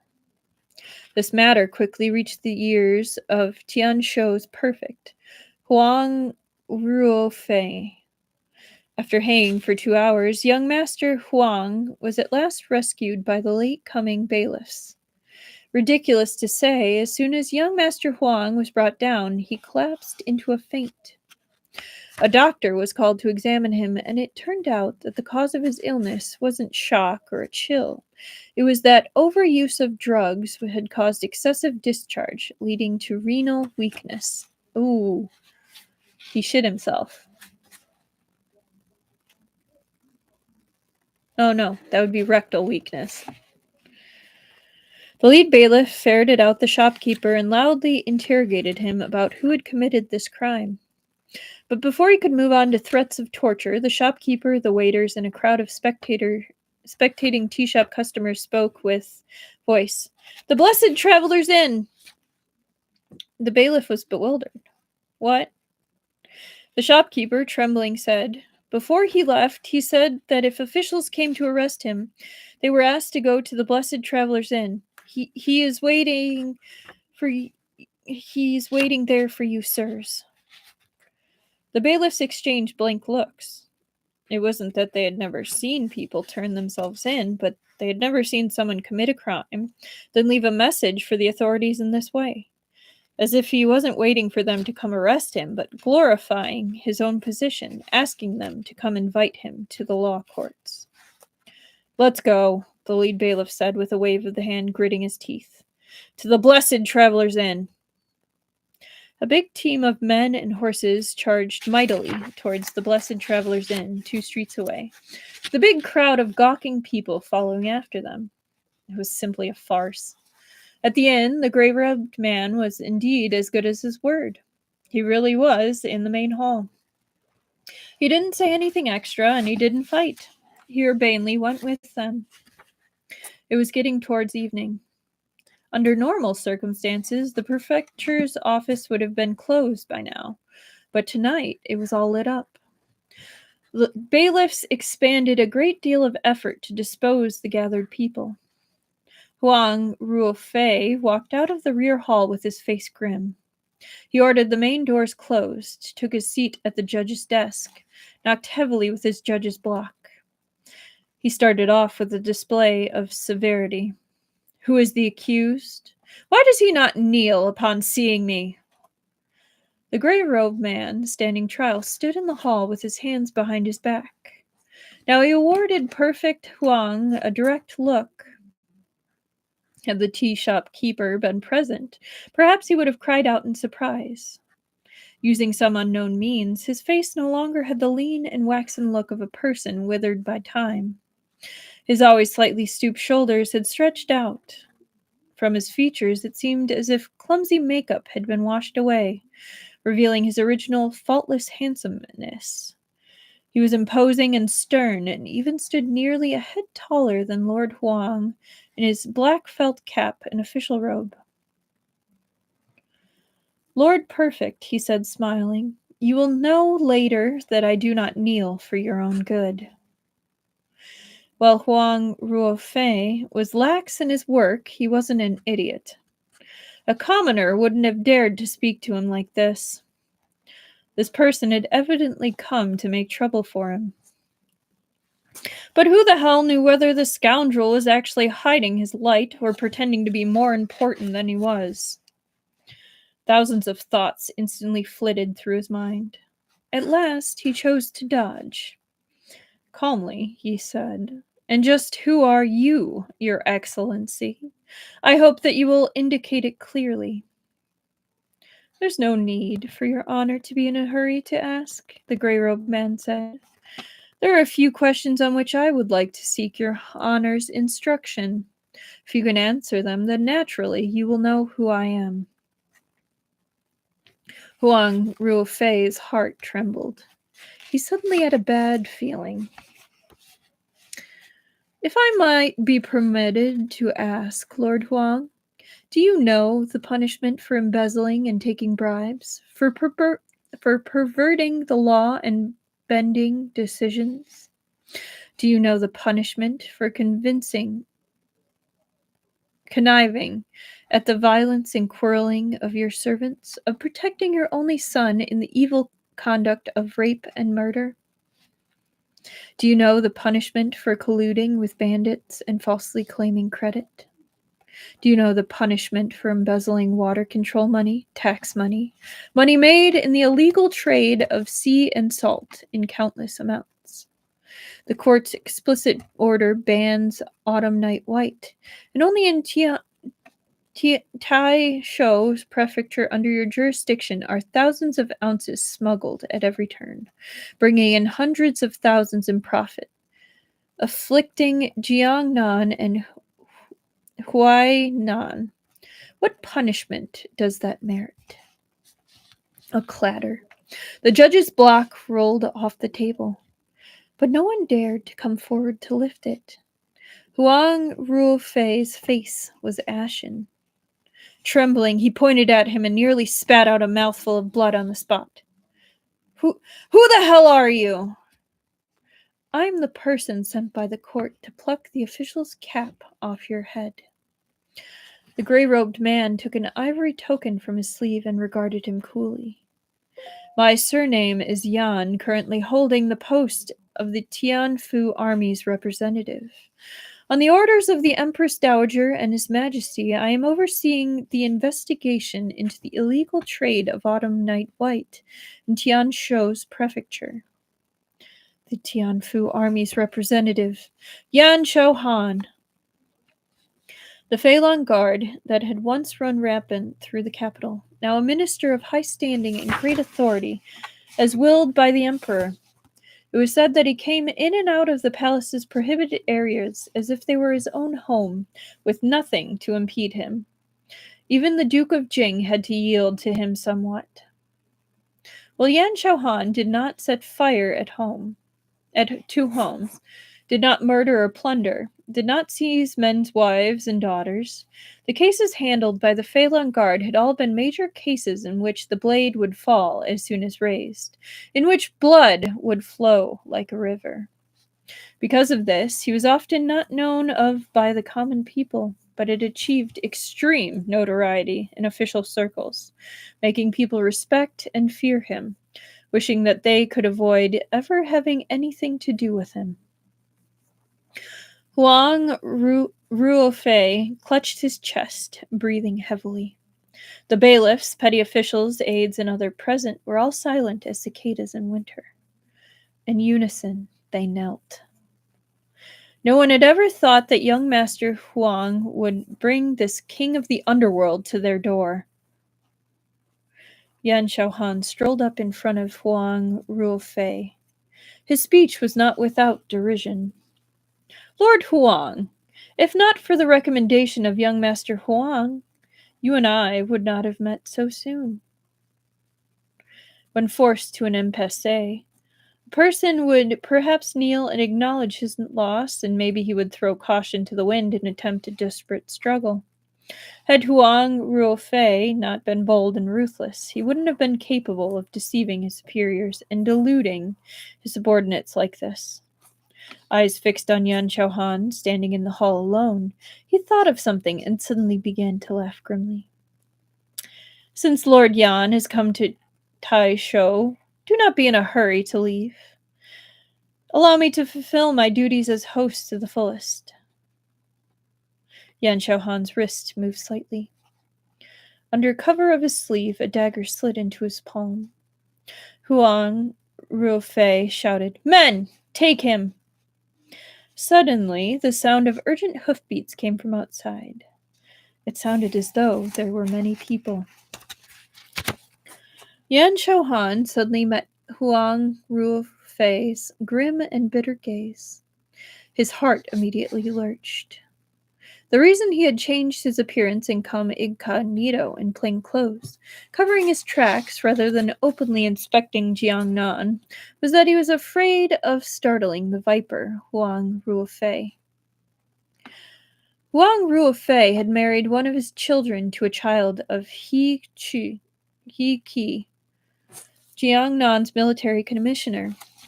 Since Emperor Chengxi's new policy, the power and influence of the military commissioners had grown by the day, especially in the south. Yan Shouhan had schemed to catch Huang Ruofei unprepared, to avoid him colluding with He Qi, acting in desperation like a trapped animal. But today's encounter with young Master Huang at the tea shop, tricking Huang Rufei into bringing him to the prefecture office, was entirely the concept of a moment. How could Huang Rufei have been aware in advance, and how had he found reinforcements at this critical juncture? The whinnies of horses were close to his ear. Yan Xiaohan didn't have time to think much. He leapt and instantly flitted beside Huang Rufei. The dagger in his hand, like a viper's tongue, lightly touched the side of perfect Huang's neck. The next moment, the main gate of Tanin Shou's prefecture office was thrown open from outside. "No one move! Who dares to act blindly?" Two voices spoke at once. A white-socked black horse entered without resistance, instantly speeding in front of the hall, followed closely by a team of fully armored warriors who quickly surrounded the law court. Only the leader wasn't wearing armor, but when he reined in his horse and stopped, no one dared to think of resisting again. Everyone present, including Huang Rufei and Yan Xiaohan, who had seized Huang Rufei, was dumbfounded. "Jing Yuan?" he whispered. "It would appear that I have come just in time." Fu Shen nodded slightly to the dumbfounded Huang Rufei. Urbanely, he said, "I heard that perfect Huang was unwilling to have his hands tied and await capture. I was on my way, so I came to help Lord Huang along." "Right. As for the subordinate you sent with a letter to He Qi, I've brought him back, returning him to his rightful owner. No need to thank me." Huang Rufei was speechless. What was the Duke of Jing doing here, too? "Men, arrest Huang Rufei and all his accomplices. Take them into custody to await trial." Fu Shen made a gesture at the guard behind him and jumped off his horse. The guard following him immediately came forward to press Huang Rufei to the ground and tie his hands behind his back. Fu Shen, meanwhile, walked towards Yan Xiaohan. With a slight smile, he extended a hand to him. "All right, Lord Yan, put down the weapon." Yan Xiaohan put the dagger back into his sleeve, and Fu Shen led him out from behind the desk by the hand. While Yan Xiaohan did his best to control himself, the corners of his mouth still turned irresistibly up. Cast a sidelong glance at the Duke of Jing. "On my way?" Fu Shen put a hand on his shoulder, leaned over, and laughed.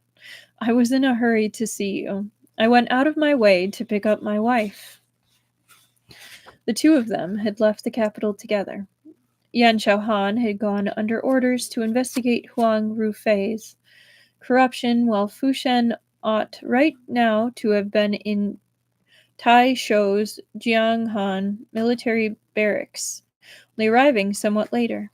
Unexpectedly, when Yan Xiaohan had made a last-moment plan of action, as soon as he had left the inn, Fu Shen arrived immediately after. He had come just in time, ultimately succeeding in putting on a performance of "The mantis stalks the cicada, not knowing that the oriole is behind." The two of them left the prefecture office hand in hand. A carriage was waiting outside the gate. At first, Yan Xiaohan was bewildered.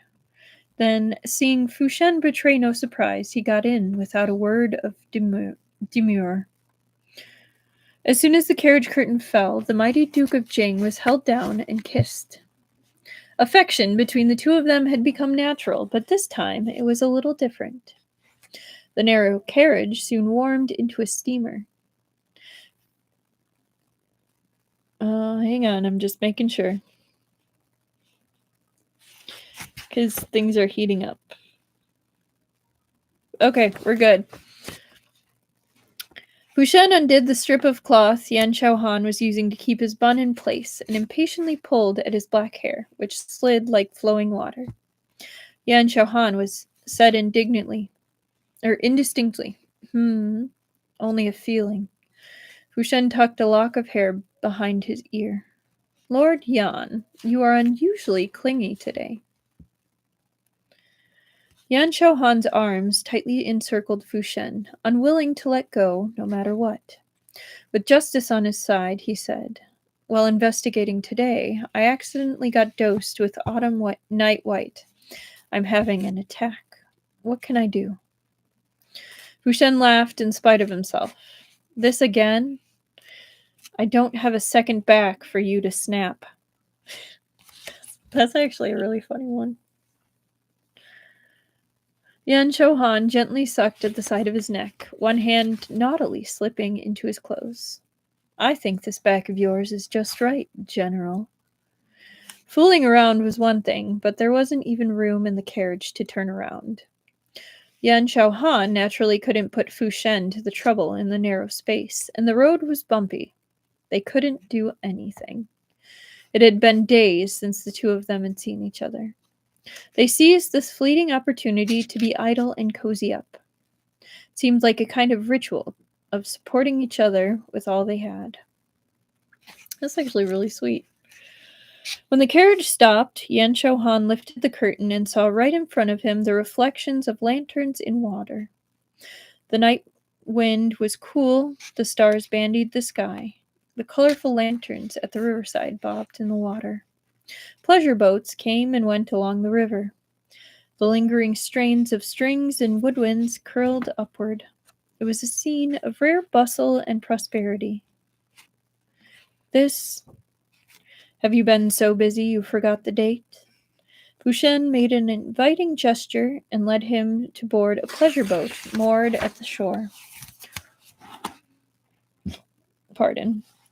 The boatman said, "Gentlemen, take your seats." His pole touched down, and the little boat drifted to the center of the river. Yan Shouhan sat inside the boat. He glanced over the carefully prepared tea, fruit, and pastries on the table. In spite of himself, he laughed softly. He took Fu Shen's hand. "I didn't forget. How could I forget?" When he had bought the food and drinks at the tea shop, he had been figuring that Fu Shen would only reach Taisho City very late. While they couldn't raise their wine cups and wander together, at least they would be in time for the tail end of Chixi. But Fu Shen's actions were always outside his expectations. The autumn night was clear, the crescent moon curved. The resplendent river of the heavens lay across the night sky. As the pleasure boat moved to the center of the river, Fu Shen raised his head to watch the night sky. Yan Shouhan lay with his head pillowed in his lap, mind wandering. After a while, Fu Shen suddenly looked down and covered his eyes. "Why are you staring at me instead of staring at the stars?" Through the gap between his fingers, Yan Shouhan saw the raised corners of his lips. He candidly said, "You're handsome." There was a warm touch on his forehead, light as a dragonfly skimming the water. With a smile in his voice, Fu Shen said into his ear, "More handsome than you?" Yan Shouhan was at a loss for words, struck dumb by his sweet words. Fu Shen still wouldn't behave. He reached out and caressed the base of his ear. "Hey, you're blushing. You're still so bad at taking praise."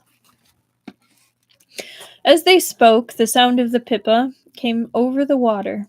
Strings and woodwinds were clear and melodious. Perhaps because the two boats were close, the singing that came to them on the night wind was unusually clear, sweet, and melodious. The song was to the tune of Magpie Bridge Immortal. "The Wutong's first leaves appear. The osmanthus shoots have just emerged. The lotuses in the pool are ever so slightly wilted." I'm not going to sing. That was a bad idea. "In the pleasure house, a girl threads a needle, and the moon appears like a platter of jade, its light trickling down. Spiders spin busily, but magpies loiter. The cowherd is weary, and the weaver girl tired, thinking only of their long-held tryst. A year has passed in the human world, but in the heavens only a night has gone." The lyrics were a little girl's lyrics, but hearing them now, they were particularly touching. Oh, peculiarly touching. Had more trouble with that word than I should have. Sorry. Yan Chouhan suddenly remembered some past events that he did not like to bring up. It was only after many years of parting that he and Fu Shen had won themselves this night of worldly desires. He wasn't a sentimental person given to wallowing in the past, but while the past was gone, some secret agonies were still buried deep in his memories. Though time had smoothed the wounds, he still knew perfectly well where they were. When a person had once felt bone-deep pain, it was hard to forget, no matter how carefree he might be. He opened his mouth, about to speak, but suddenly Fu Shen stuck an icy candy into his mouth. Sweetness and the scent of osmanthus spread over his lips and teeth. It was one of those osmanthus candies he was always thinking of. Strange to say, when Yan Chouhan had been alone in Jinling, he had found all the osmanthus candy in Jiangnan, but not one had had the flavor he had wanted. But now, in the one Fu Shen had given him, plainly bought casually by the road, he tasted long absent but familiar sweetness. "Is it sweet?" Fu Shen asked. "Yes." Yan Chouhan caught his hand and laced their fingers together. "But not as sweet as you." "Aww." Fu Shen bent his head and kissed his lips. He laughed. The laughter flitted over the hair at his temples and was carried away by the breeze on the river, floating with the water towards the depths of the starry night. The sorrow of separation in this world was so painful, but there were always those who would cross the vast river of stars, race over vast expanses of mountains and river, just for a tiny drop of sweetness. Does not matter that fleeting time is always slyly substituting, that when you look back, the present moment will have become the past. In this moment, it is the pleasant night on which the two stars meet, a taste as perfect as a dream. All right. Tea break, then final chapter.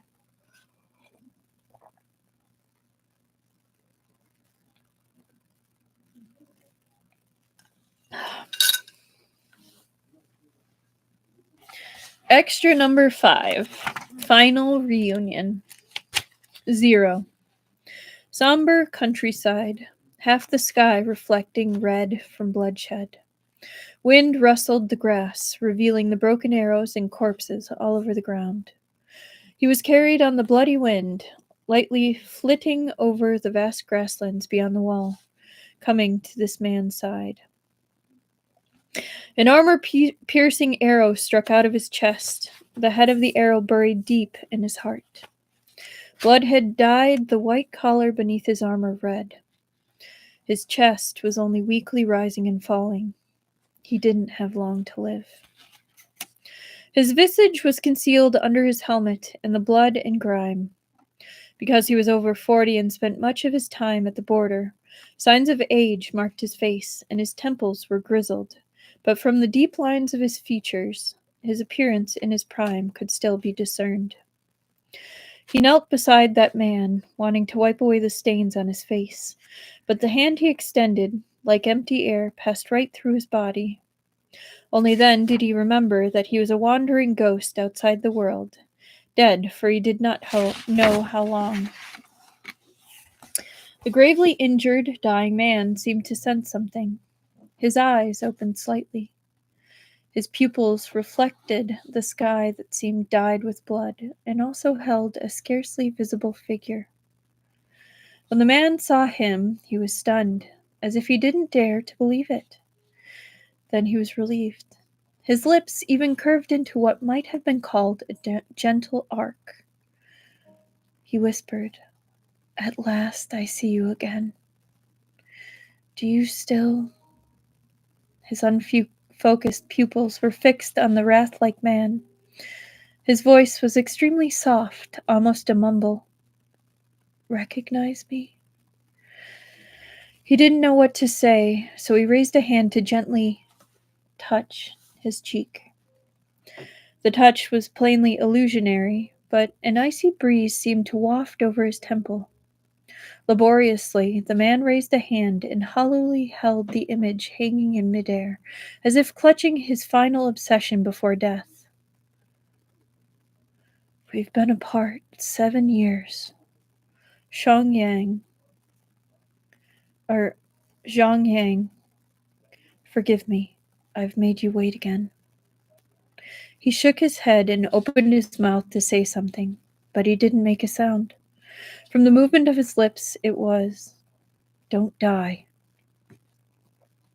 The man laughed, but the light in his eyes was gradually dimming. I couldn't protect you, and I couldn't protect the northern frontier. Living would be worthless. There's nothing to regret if I die. When we meet in the underworld, don't disdain me for being useless. In the future, I will no longer be a prince, only devote myself to loving you. All right?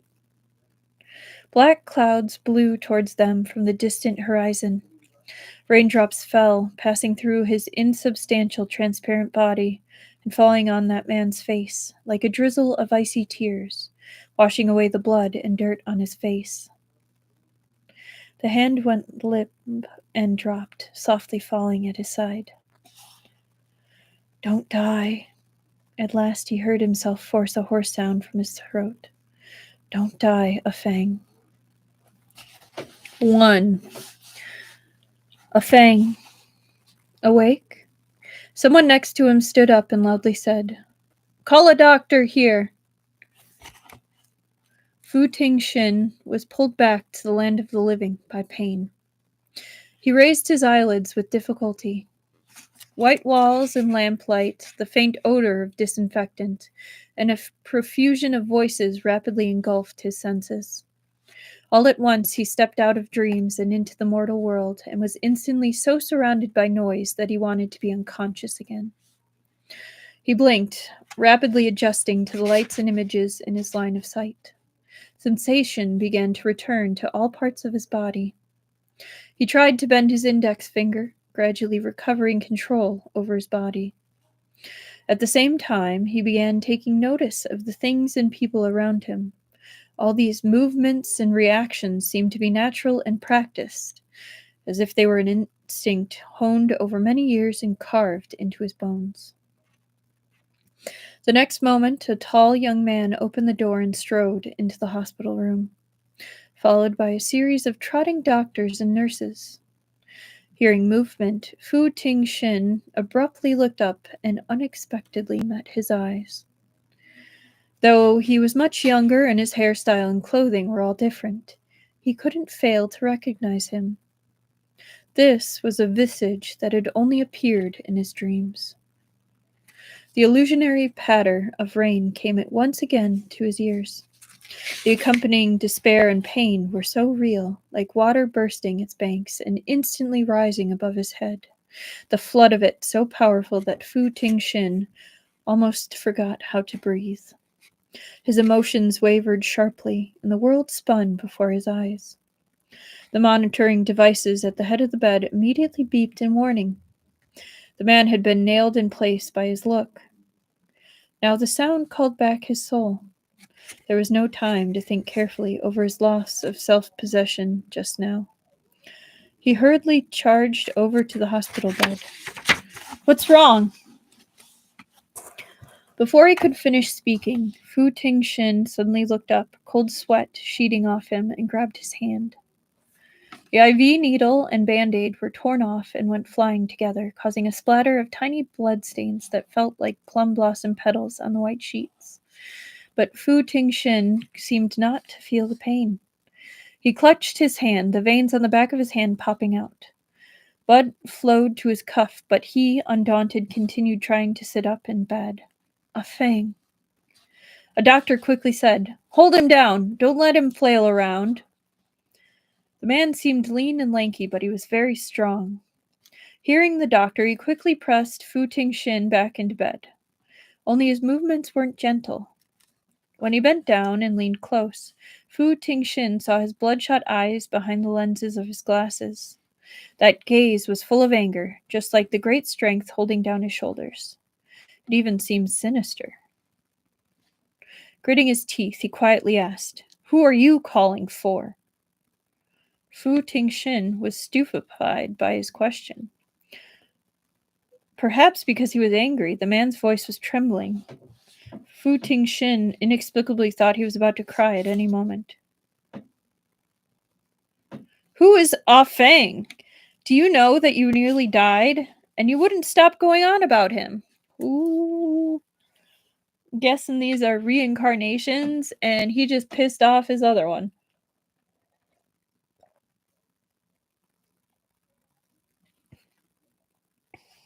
Number 2.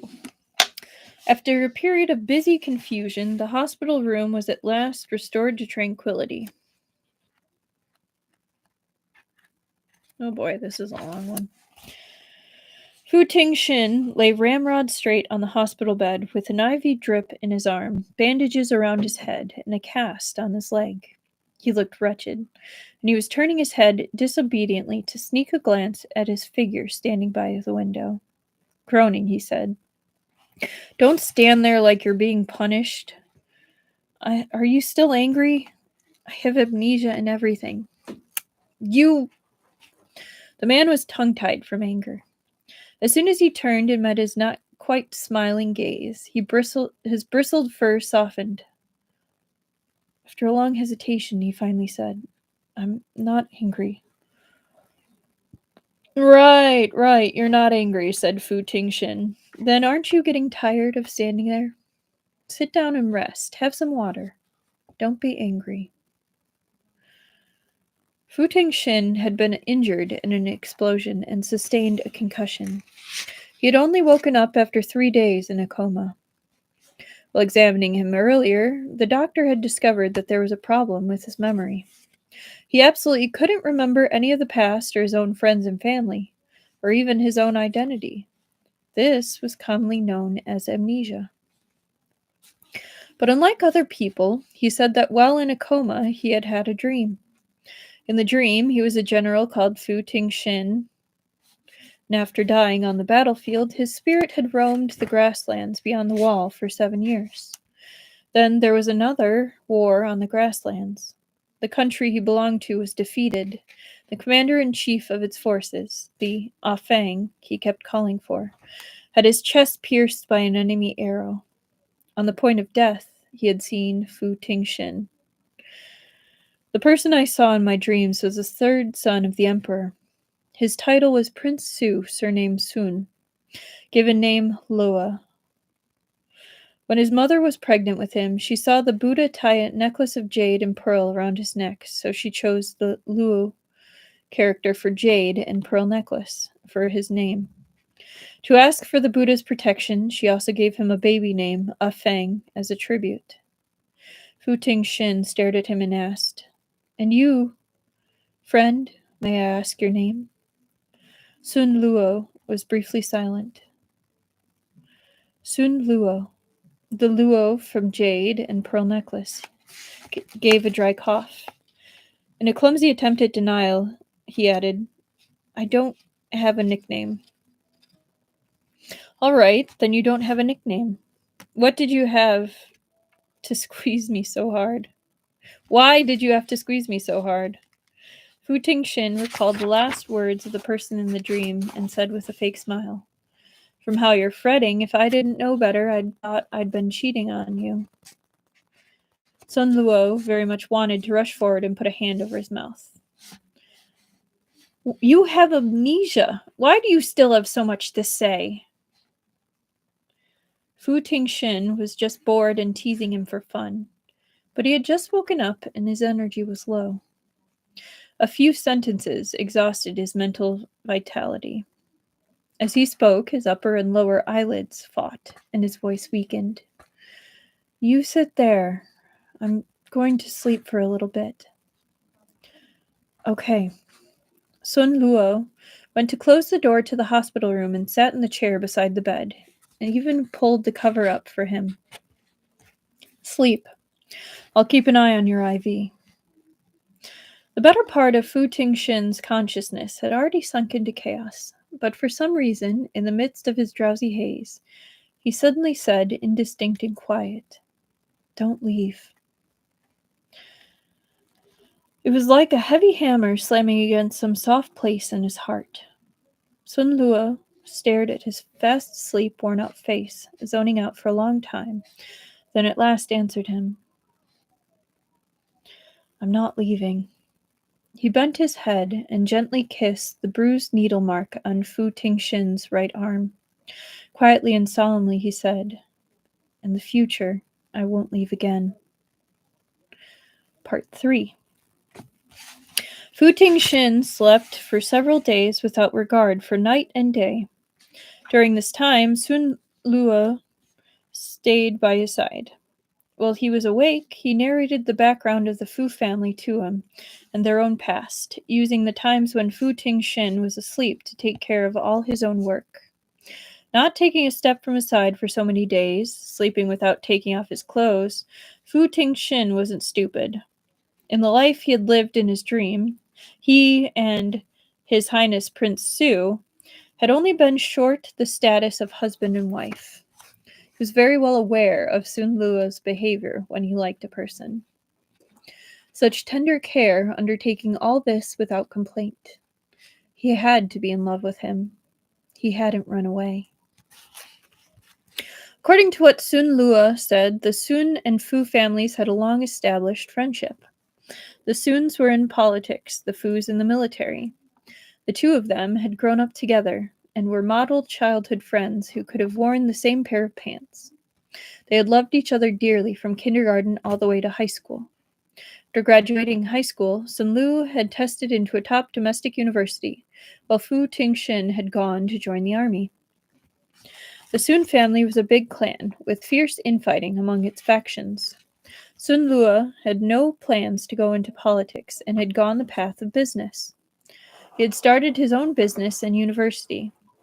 After graduation, his company had joined his uncle's Tai He conglomerate, and he had become a board member of the conglomerate. Fu Tingxin, however, 3 years after joining the army, had been chosen to enter a certain special brigade in the northwest region. A few days ago, there had been sudden peril while the team was abroad conducting a secret mission. Fu Tingxin had been caught in an explosion. He'd been seriously injured and fallen into a coma, then was urgently sent back to the country for treatment. When Sun Lua heard the news from his family, he nearly went out of his mind with worry.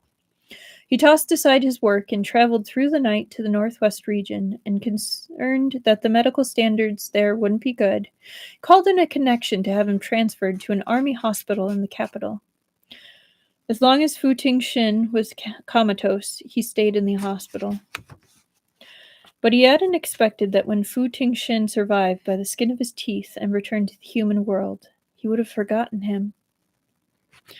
Actually, you couldn't have called it forgetting.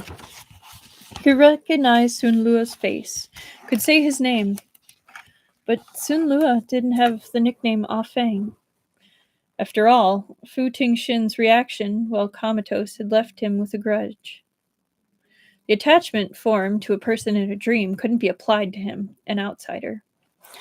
Those years full of childishness and youth had all been stolen, fruitlessly leaving behind two grown men weathered by life, separated by a big blank space, looking at each other with nothing to say to each other.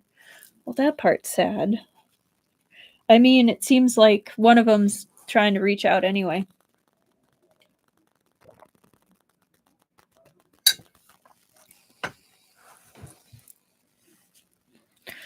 That evening, two special visitors came to the hospital. Sun Lua went out to take a phone call and waited at the elevator door for a while.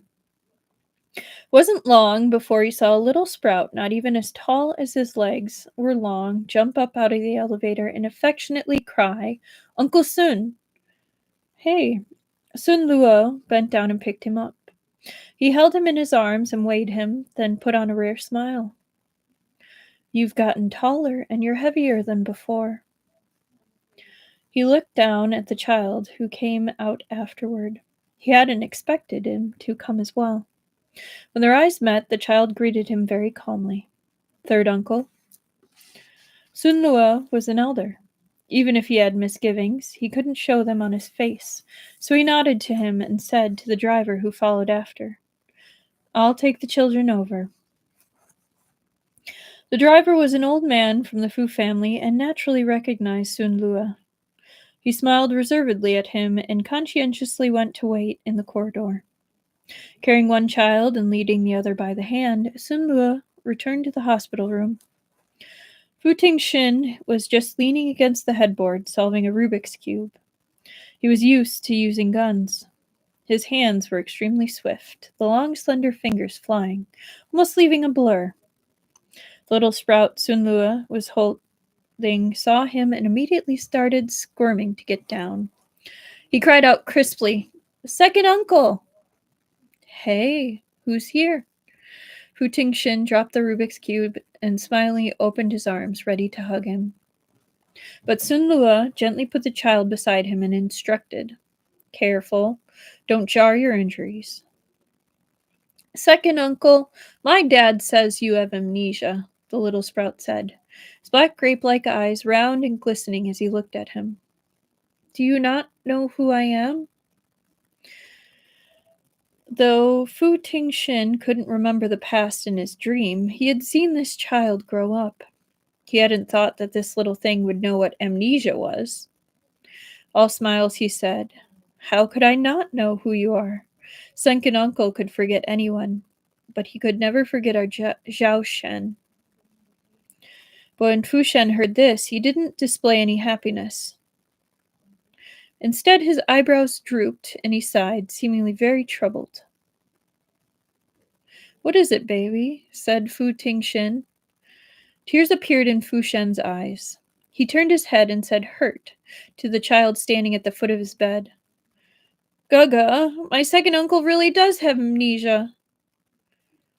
Fu Tingxin exchanged a dismayed look with Sun Lue.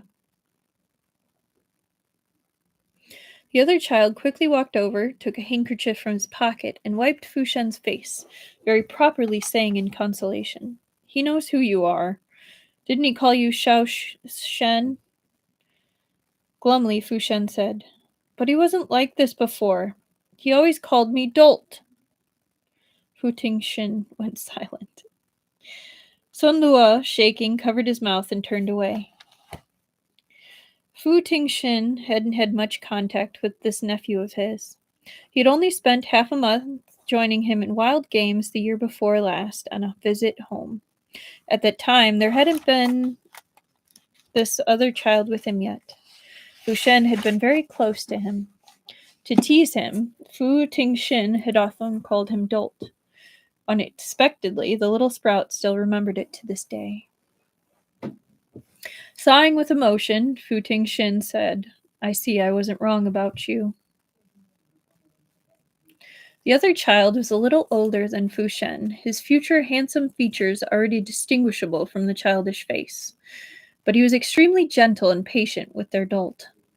Holding his little hand, he said, "Dolt doesn't sound nice. Xiao Shen sounds nice." Fu Shen reciprocated. Softly he said, "Your name also sounds nice." Fu Tingxin was unbearably entertained by the two of them.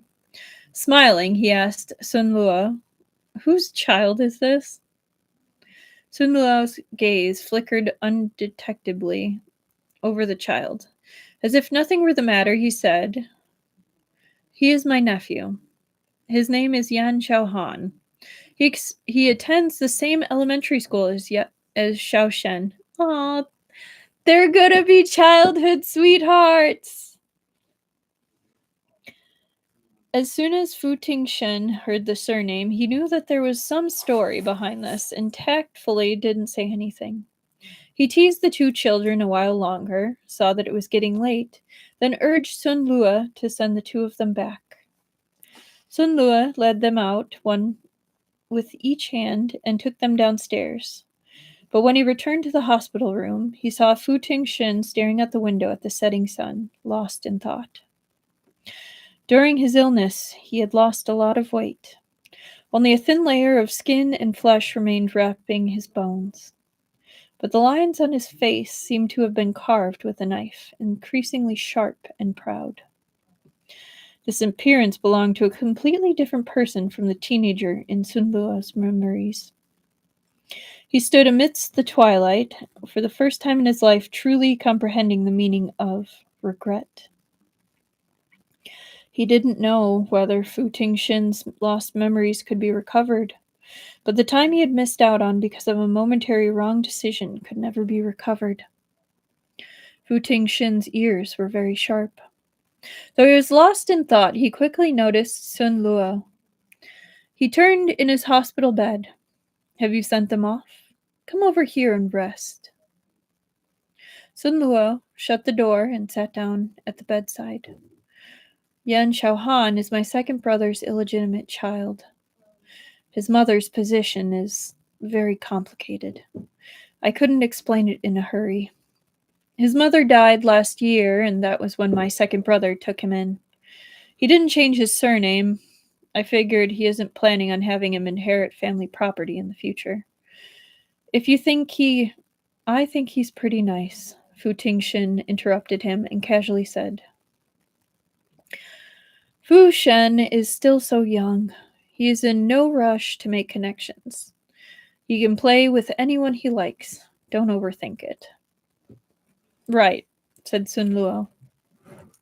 Fu Tingxin glanced at him, then said, "And it's pretty nice to have a childhood friend to grow up with you. See how long I've been in the hospital, and you've been doing all the running around for me. Where are my own brothers?" The lenses of his glasses were a little reflective. They screened his eyes. But Fu Tingxin clearly sensed that there was a moment when Sun Luo dodged. "No." Sun Luo dropped his eyelids, avoiding his gaze. In his heart, he silently said, "We aren't childhood friends, and I've never taken you for a mere brother." Oof.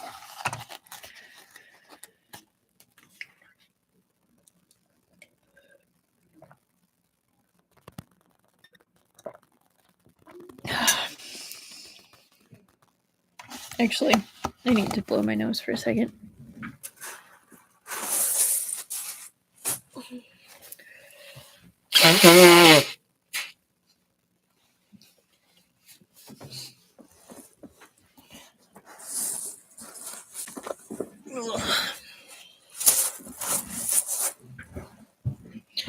Part 5.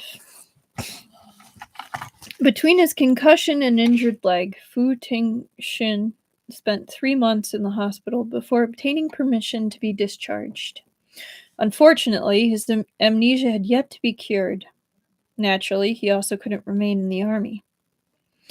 Before he left the hospital, his superior came to visit him.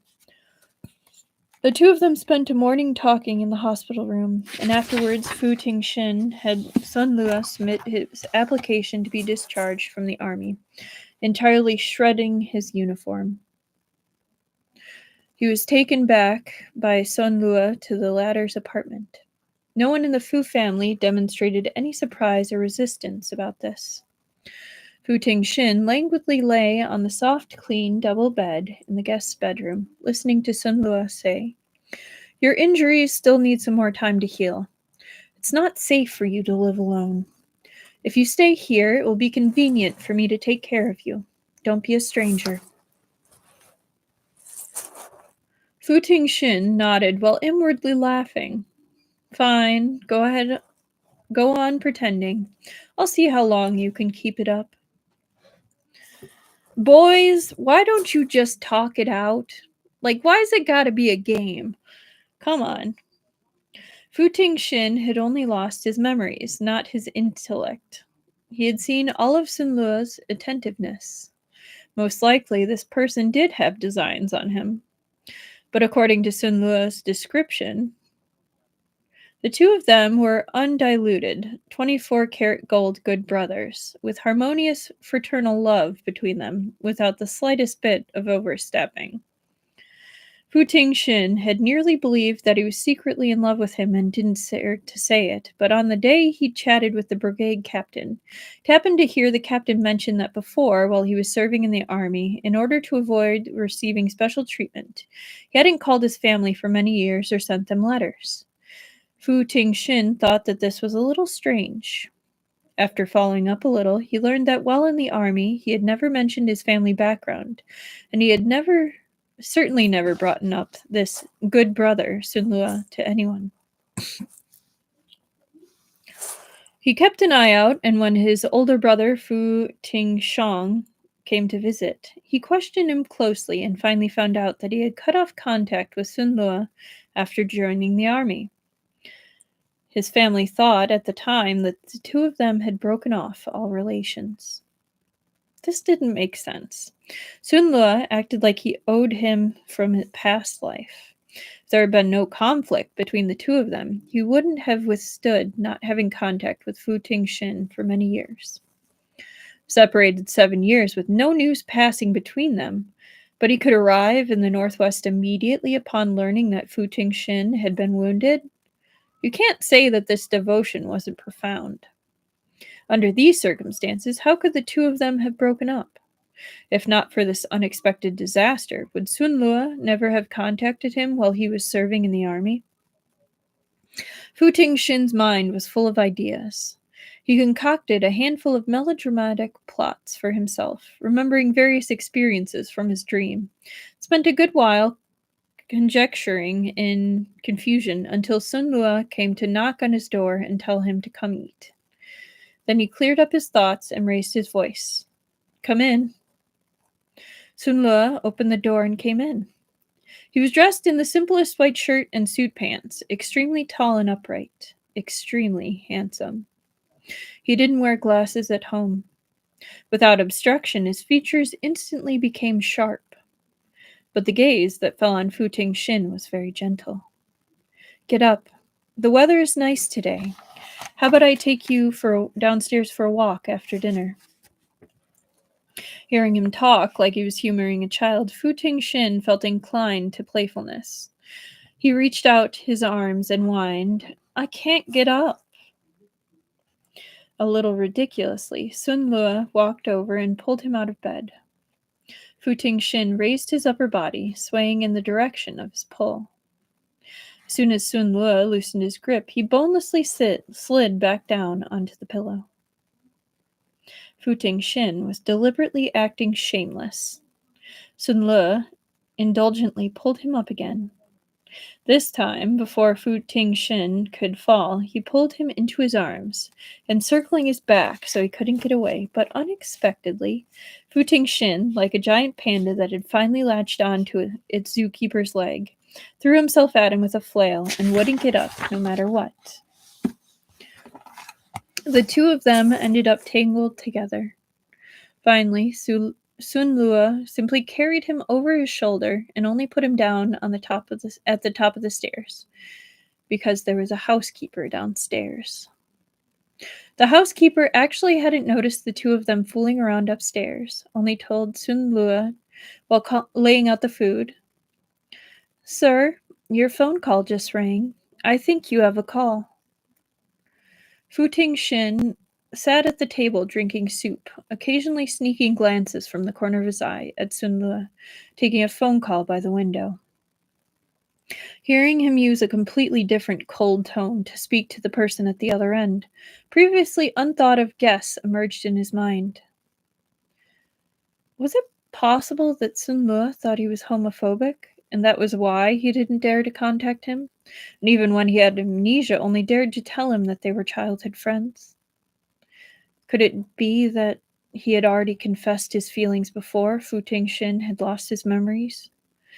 So was it too late for him to show Sun Lue a 180-degree turnaround? Hang on.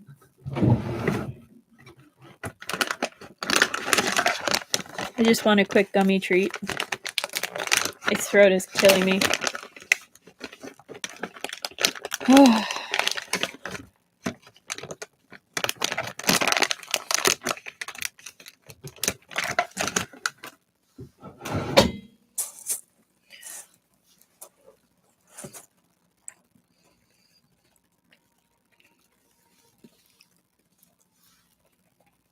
I think it's pretty cool that we're getting this point of view.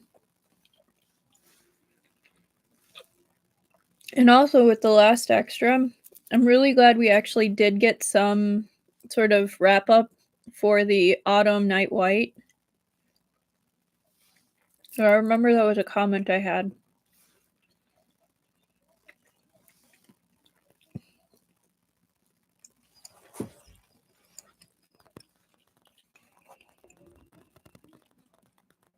All right. Part 6. By August, Fu Tingshin's wounds were mostly healed. He was so idle staying home that mushrooms were about to start growing on him. Seeing how bored he was and that he couldn't remember anything, Sun Lua was worried that being cooped up would make him sick. It just happened that the conglomerate was holding a charity banquet at the end of the month. The chairman was out of the country this year and had asked him to deliver a speech in his stead. Sun Lua thought that Fu Tingshin was bored anyway. Therefore, he painstakingly dressed him up and took him to the banquet to watch the fun. Fu Tingshin was a military man. Even having lost his memory, the habits he had developed during the course of many years in the army hadn't changed. Wearing a high-fashion suit, his bearing was compelling. He seemed more like the boss than Sun Lua. When they walked in shoulder to shoulder, they attracted quite a few gazes. After they had gone by, the guests gathered in clutches of 2 or 3 to make private guesses about his identity. Apart from being one of the Taihe conglomerate's board's members, Sun Lua also had the enormous Sun family standing behind him. Though he had done all he could to be low-key, it was still hard to avoid people determined to make connections. He made his way haltingly. From time to time, a person jumped up to exchange greetings with him. Fu Tingshin waited for him very patiently. Seeing Sun Lua frown with slight impatience, he put a hand on his shoulder and quietly cajoled. "Don't get mad. What do you want to eat? Can I go get something for you?" It was different with someone to feel for him. The clouds immediately cleared from Sun Lua's face. He turned his head and murmured something to him, probably complaining that there were too many people. So Fu Tingshin switched places with him, walking on the outside himself, deflecting some lines of sight for him with his body. The two of them were of similar height, in an intimate posture. Just like this, as if no one else was around, they entered the venue. From behind, someone called, "Director Sun?" The two of them turned their heads in the direction of the voice and saw a lanky young man standing behind the back of a chair, smile on his face, so handsome as to be rather ostentatious, but not seeming frivolous. Rather, there was an unexpected affability about him. Sun Lu knew him very well. He voluntarily shook hands with him. President Yi. Yi Sheng shook hands with him and released him. His eyes fell on Fu Tingshin beside him. He raised one eyebrow high. "Whoa. With that manner, are you interested in joining the entertainment circle's recruitment?" Sun Lu's face immediately looked as dark as if brushed with ashes from the bottom of a pan. Fu Tingshin thought nothing of it. He readily extended a hand towards Yi Sheng and said, smiling, "Hello, my surname is Fu, a retired soldier, currently President Sun's bodyguard. I served in the mess squad before, but I've never specialized in literary or artistic pursuits." Yi Sheng froze. Then he shook hands with him, laughing heartily. "Shihua Entertainment, Yi Sheng." "He's joking. This is my childhood friend, Fu Tingshin. He was injured recently and hasn't fully recovered yet. He's currently convalescing." After finishing making the introduction to Yi Sheng, Sun Lua said to Fu Tingshin, "This is Shihua's second young master. His sister-in-law, Sun Qingning, is my cousin. He's a relation." Fu Tingxin nodded. He seemed to have become accustomed to the Sun family's enormous network of relationship by marriage. Yi Sheng expressed concern for the condition of his injuries. Hearing that he had memory problems caused by a concussion, he immediately slapped the back of his chair. What a coincidence! It's like this. In a bit, I'll introduce you to a person.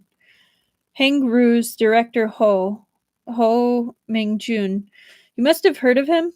His partner, Shi Guan, had amnesia from a concussion when he was young. I heard it was cured last year. Lao Huo found many neurological experts to consult. You guys can chat later. Maybe he can help with Mr. Fu's injury. Where Fu Tingxin's condition was concerned, Sun Lua didn't dare to miss out on any opportunity. The banquet began, and he hurriedly went up on stage to deliver a brief speech. As soon as he stepped down, he went right to the lounge. By coincidence, Zai Guan had been invited to attend tonight, and Hua Mingjuan had come along. When Sun Lua came in, everyone had already been introduced at Yi Sheng's arrangement and had been talking enthusiastically for a while. Though Tai He had competed in business with Heng Ru, it was unrelated to Sun Lua's focus. There was no antagonism between the two parties. Sun Lua had never met Huo Mingjun in person, only heard that he had a severe and cold disposition, major player with courage and finesse. But meeting him today, he was nowhere near as unapproachable as he had imagined. Perhaps it was because he was in a relationship. Zai Guan didn't put on any airs. He told Fu Tingxin everything he could think of, then said, I think the reason I was able to recover my memories was that I fell again afterward. Though it sounds ridiculous, apparently many people only recover their memories after hitting their heads. Don't you fret. Maybe it will resolve itself in a few days. Fu Tingxin nodded, carelessly raising a wine glass. He considered, then quietly said, I'm not fretting myself. It's mostly Sun Lua. He's under a lot of stress.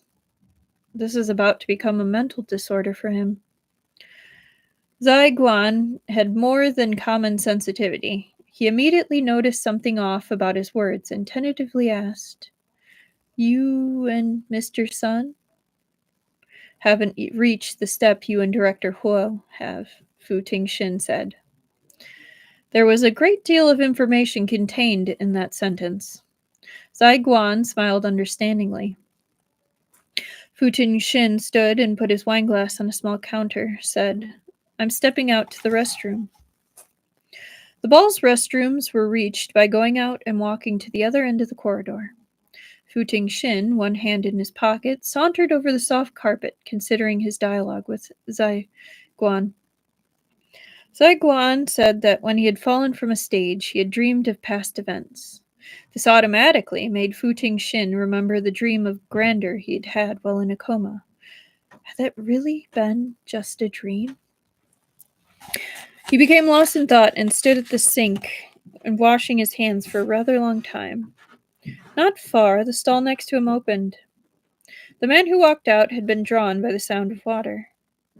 While passing by, he happened to glance into the mirror. After taking a few steps forward, he suddenly stopped in his tracks and said in astonishment, Ting Shen? Fu Tingxin turned his head at the sound and found an unfamiliar face. He knew that this was likely an acquaintance he had met before.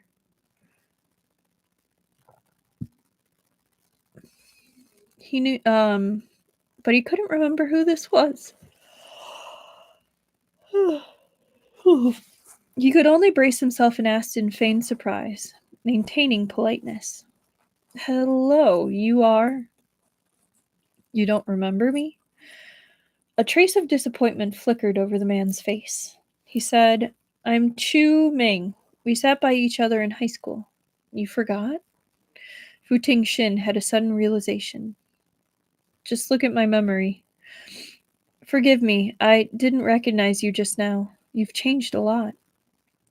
Chu Meng was 24 or 5. His face could be described as fair and delicate, but to Fu Tingxin's eyes it was a little uncoordinated.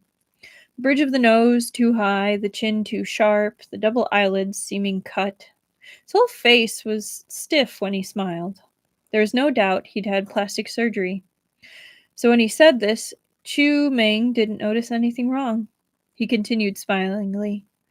I was nothing to look at then. It's no wonder you don't remember. But I haven't forgotten you. You were the most handsome boy in school, the man of everyone's dreams. Many of your classmates had crushes on you. Fu Tingxin didn't like hearing this very much. He raised his eyebrows. Really? I don't recall. Really? But you were always hanging out around Sun Lua. You didn't spend much time with your classmates. Chu Ming took a step closer. His cologne drifted over faintly. Did you come with him today, too? I heard that you went into the army after graduating. You're still in contact with him after all these years. You two really are devoted. Yes, Fu Tingxin imperceptibly put distance between them and perfunctorily said, everyone was busy after graduation, and while I was in the army, it was inconvenient to communicate with the outside world. Are you in the entertainment circle now? Chu Ming laughed unnaturally and vaguely said, I suppose. Are you on leave now? Fu Tingxin said, I've been discharged. Chu Ming's expression became somewhat more fervent. Are you planning to go into business? He came closer and closer. Fu Tingxin didn't know whether this person was being overly familiar or had some other intentions. After a brief pause, he answered, I'm unemployed, currently living off someone else. You have a partner? Chu Ming froze. Male or female? Who? Fu Tingxin nearly choked. Could it be male? Fair enough, said Chu Ming. To get away from me, you didn't even go to university but ran off to join the army instead. Thought you liked Sun Lua, but it turns out you're straight. Fu Tingxin was all at sea. He didn't understand what he was saying. The footsteps of the person outside the restroom stopped abruptly.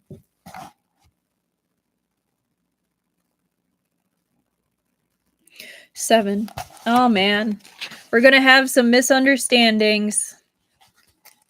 Sun Lua didn't remember how he silently left the restroom door, or how he got to the garden outside the ballroom.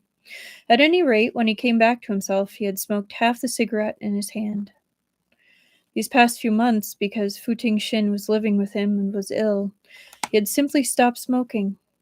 But at one strong shock, he couldn't resist smoking again. Concerning the past, he had in fact not told Fu Tingxin the truth. Sun Lua had discovered around his second year of middle school that he had been born gay, but he hadn't told anyone about it, including his best friend Fu Tingxin. But the two of them were always together, and Fu Tingxin was truly dazzling. While he had done all he could to control himself and stay within proper norms, he couldn't avoid falling for his straight friend, had even done stupid things like secretly throwing love letters other people had sent to Fu Tingxin. Fu Tingxin was proud and independent. While his grades were bad, he was handsome and good-natured. He was especially good to Sun Lua, even more considerate than the couples in their class.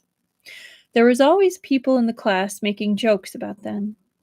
He remembered Chu Ming had sat at the table behind Fu Tingxin's then and only said sourly to him, Fu Gua is really good to you. He ought to have noticed the clues, but he hadn't thoroughly analyzed his own feelings then and wasn't in the mood to pay attention to Chu Ming. Until the second semester of his third year in high school, the crush was like an inferno, constantly scorching his heart. Sun Lua bore it patiently and rationally in comparison to his peers, but finally he couldn't hold back his own feelings. He wrote the affection filling his heart into a short letter and stuck it into Fu Tingxin's notebook. The next evening, after getting out of class, Sun Lue had gone to the gym as usual to meet Fu Tingxin. When he came to the changing room door and was just about to knock, he suddenly heard a boy say, "Are you really sure? I hear it's very hard being a soldier. Even if you only go to a second-rate school, it'll still beat going into the army. Give it up. If I don't go, what else can I do? If he wants to hit on me, even if I go to a vocational college, he can still follow me there." Fu Tingxin answered irritably. "Maybe I can't afford to offend him, but does that mean I can't hide from him?" From inside the room came the sound of tearing paper. Fu Tingxin furiously kicked a trash can and uttered a rare profanity. "What are these things? Fuck!" It was like a clap of thunder exploding in his ears. Before the cluster of flowers in his heart could fully bloom, they were suddenly met head-on with the fierce wind and rain. Half a minute later, Sun Lue silently turned and left the gym, not wanting to go with Fu Tingxin. He returned home, missing his soul. The whole way he thought of him saying, "If I don't go, what else can I do?" He realized in surprise that all these years, Fu Tingxin had been his only intimate friend, that he'd even sometimes treated him as his personal possession, unwilling to share him with others. The two of them had gone to the same kindergarten, the same elementary school, middle school. With Fu Tingxin's grades, he shouldn't have been able to attend a key school. It was because Sun Lue had been planning to test a little worse, insisting on going same school with him, that Fu Tingxin, afraid of injuring his prospects, had used his family connections to force his way into the same class with him. The stubborn possessiveness, perhaps Fu Tingxin was aware of it, but he had never complained about it, had even poured his attention onto him unstintingly. It was precisely because of his indulgence that Sun Lue had developed his unrealistic admiration. Before today, Fu Tingxin had never mentioned wanting to join the army to him. Not one word. Sun Lue examined his conscience. Throwing everything aside to test into a vocational college with Fu Tingxin was something he would do. Turned out that without knowing it, he had forced Fu Tingxin to go to such lengths, so that he wanted to flee to a distant place, get far away from him. Soon after, Fu Tingxin passed the physical examination.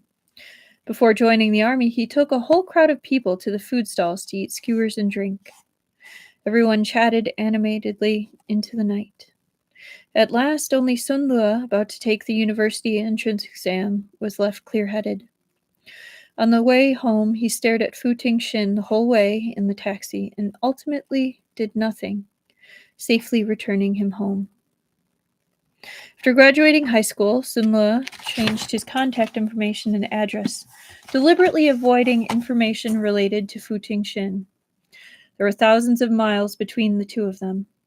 They hadn't corresponded. He had spent over a decade being stubborn. Finally, that night, he learned to let go. But in his heart, how could he ever let go of that person? The bone-deep love and despair hadn't been worn away by time. Instead, they had only become more deeply carved within him, into his marrow. Since then, Sun Lue had encountered no other person who could move his heart. As good as Fu Tingxin had been to him before, that was how much it hurt to have that stripped away. The memories were repeatedly traced over, every stroke an image growing with his flesh and blood. He couldn't have forgotten, even if he wanted to. By chance, Fu Tingxin had once again returned to his side. He had lost his memories, but his disposition hadn't changed. His tone when he spoke to Sun Lue had the same transcendent familiarity as in the past. This simply seemed like a heaven-sent opportunity. Fu Tingxin's memories were a sheet of white paper. It was up to him who knows the truth to paint them in. But Sun Lue didn't dare to mention any topics related to being gay in front of him. Didn't even dare to reveal a single trace of his own feelings. Perhaps because the possibility of being knocked out of his beautiful dream was too painful. Once bitten, twice shy. He didn't want to experience that a second time. Sun Le had had very little contact with his high school classmates over the years. He had completely forgotten that a minor character like Chu Ming had ever existed in their lives. But today he had unexpectedly heard an account completely different from the circumstances back then. How could Fu Tingxin have joined the army because of Chu Ming? Chapter 8. Or Part 8. How many parts are there? 10? The night of the charity banquet, Fu Tingxin picked up Sun Le from the little garden, where he had been bitten all over by mosquitoes. Neither of them mentioned the encounter in the restroom. Fu Tingxin hadn't taken it to heart. Sun Le had too much on his mind. After this, everything was as usual. The wind calmed and the waves quieted. Only bit by bit, Fu Tingxin found that Sun Le was a little strange. Of course, it wasn't a bad kind of strange. When he had just been injured, Sun Le had treated him meticulously, but he had always maintained propriety, as if there was an uncrossable 38th parallel between the two of them. But since returning, the physical contact between the two of them had become increasingly clingy. Sun Le seemed to have spent many years accumulating patience, which he poured out unstintingly onto him, joining him in seeking medical treatment, exercise, and rehabilitation, as if a crack had opened slightly in the tightly sealed clamshell, letting gentle light trickle in to illuminate the whole room. Fu Tingxin was no light-hearted gentleman above worldly desires. It was impossible for him to be unaware of these thoughts, and he certainly couldn't remain unmoved. After a few more days, Sun Le at last came to a decision. He invited an old classmate for a meal. He hadn't been in contact with his high school classmates for a long time, and the ones who had been on best terms with Fu Tingxin had left the country or settled down in other parts of it. Sun Le had put in several days of work and finally only got in contact with a second-generation rich kid running a company in the capital. His company was in another part of the city. In a show of good faith, Sun Le deliberately faced the midday traffic to get there. He'd gone out during the midday break. By the time the old classmate came downstairs, lunchtime had passed. The two of them didn't have a formal meal. They just found a coffee shop and sat down for a chat. The old classmate was friendly enough towards him. It must have been on Fu Tingxin's account. Has Lao Fu been doing pretty well lately? If you hadn't contacted me, I wouldn't have known that he was in the hospital. I'll go and look in on him sometime. His external injuries have healed. Sun Le raised a hand and pointed to his temple.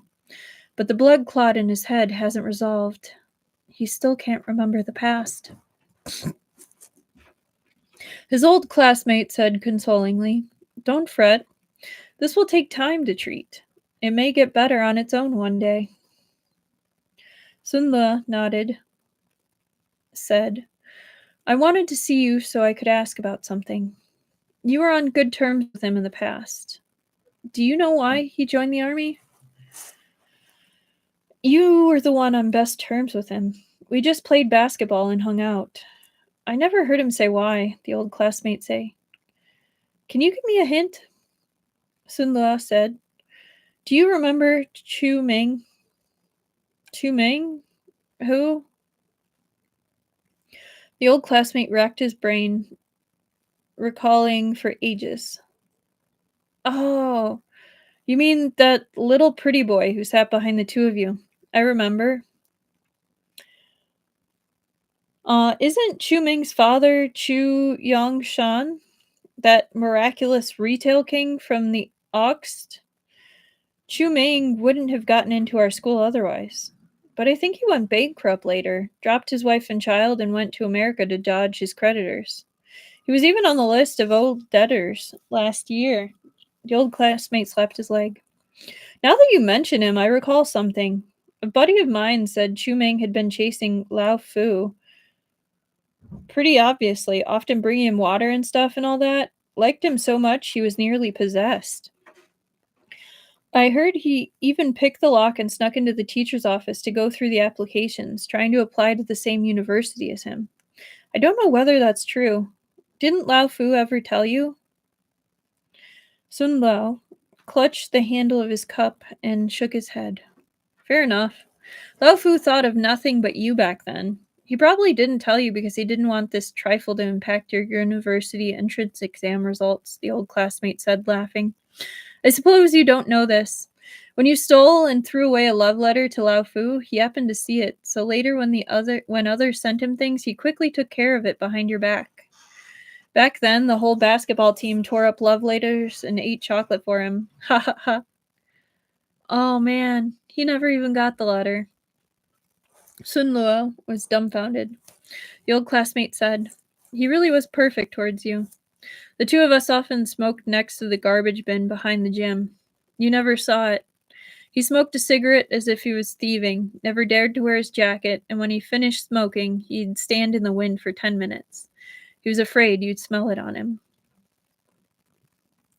Sun Le was taken by surprise. These words struck old hidden wounds in his heart. For a time, he was lost in thought, blank. The old classmate was still speaking with emotion. Suddenly it's been so many years, and you've been the one doing everything to look after him now that he's been injured. Lao Fu was right to care for you before. That's good. It's not easy being brothers for so many years. Sun Luo nodded automatically. The old classmate saw that his mind was wandering, so he tapped his cup with his spoon and called him back to himself. President Sun, coming all this way to see me, what was it you wanted to ask? Did you specifically want me to recall the vanished years of our youth? I'm finished asking. Sun Le gave a dry cough and apologized somewhat awkwardly. Forgive me. I've taken up so much of your time. The old classmate stared at him uncomprehendingly for a while. Finally, he couldn't resist laughing. All right, as long as you know what you're doing. The two of them said goodbye at the door. The old classmate watched Sun Le drive onto the main road. He took a cigarette from his pocket. Thinking of something, he clicked his tongue and thought in pleasure at another's misfortune. I always said that kid Sun Le's expression wasn't right when he looked at him. Lao Fu didn't believe me. Now I suppose he's going to get himself fucked. It's what he deserves. And be very happy about it. Part 9.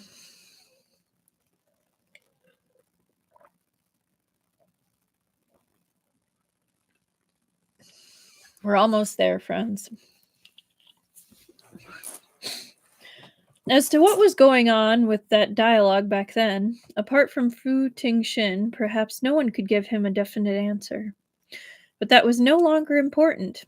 The ill feeling and the stone that had weighed on his heart for many years instantly lost their oppressive weight. Sun Le thought his heart was light enough to float away. He only wanted to get home as soon as possible, embrace the person he had pushed away himself. Sun Le drove back to his villa as if pursued by murderers the whole way. He didn't find Fu Tingxin in the living room. He searched the upstairs and downstairs and finally found him sleeping on a sofa in the media room. Light and shadow alternated on the screen. The movie had played to the end. A song rose slowly in time with the subtitles. The one in my dreams, that familiar face. You are the warmth I have waited for. The familiar feeling between us. Love is about to awaken. Though the years of joy and sorrow, through the years of joy and sorrow, only love is an eternal myth. Neither of us has forgotten the ancient, ancient promise. Your tears turn to butterflies filling the sky. With love beneath their wings, two hearts fly free together. This was a movie from over a decade ago. The two of them had seen it together when it had been in theaters. It had been popular everywhere at the time, the adolescent memory of a generation. From the prelude of the ending theme, Sun Lao could still sing along. He stood still in the darkened media room and listened to the whole song. His rolling emotion slowly calmed. Sun Le could somewhat understand Fu Tingshin's reaction or reason for rewatching this movie. Though he was always laughing, never saying anything, who was really willing to be a wrath from another world without origin or destination? He sighed silently in his heart, picked up a blanket, and carefully covered Fu Tingshin. His movements were almost silent, but Fu Tingshin had been awake from the moment he had come in. Now, seeing him draw near, he instantly developed a mischievous urge. He reached out and grabbed Sun Lu's wrists and swept out his foot, tripping him up. Sun Lu lost his balance and fell right into his arms. Sun Lu had just managed to brace himself against the back of the couch. He was nearly scared to death. "Stop fooling around! What if I fell on you?" Fu Tingshin laughed at the success of his scheme. He carelessly raised a hand and gently slapped him on the back. "It's sturdy. A fall won't break it." "That still won't do! Your fractures have just healed!" His words gradually faded away under Fu Tingshin's smiling gaze.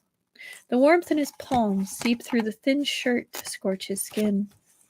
It wandered along his nerves and muscles, burning him so that half his body went numb. But in his chest, countless beautiful notions formed against the wind.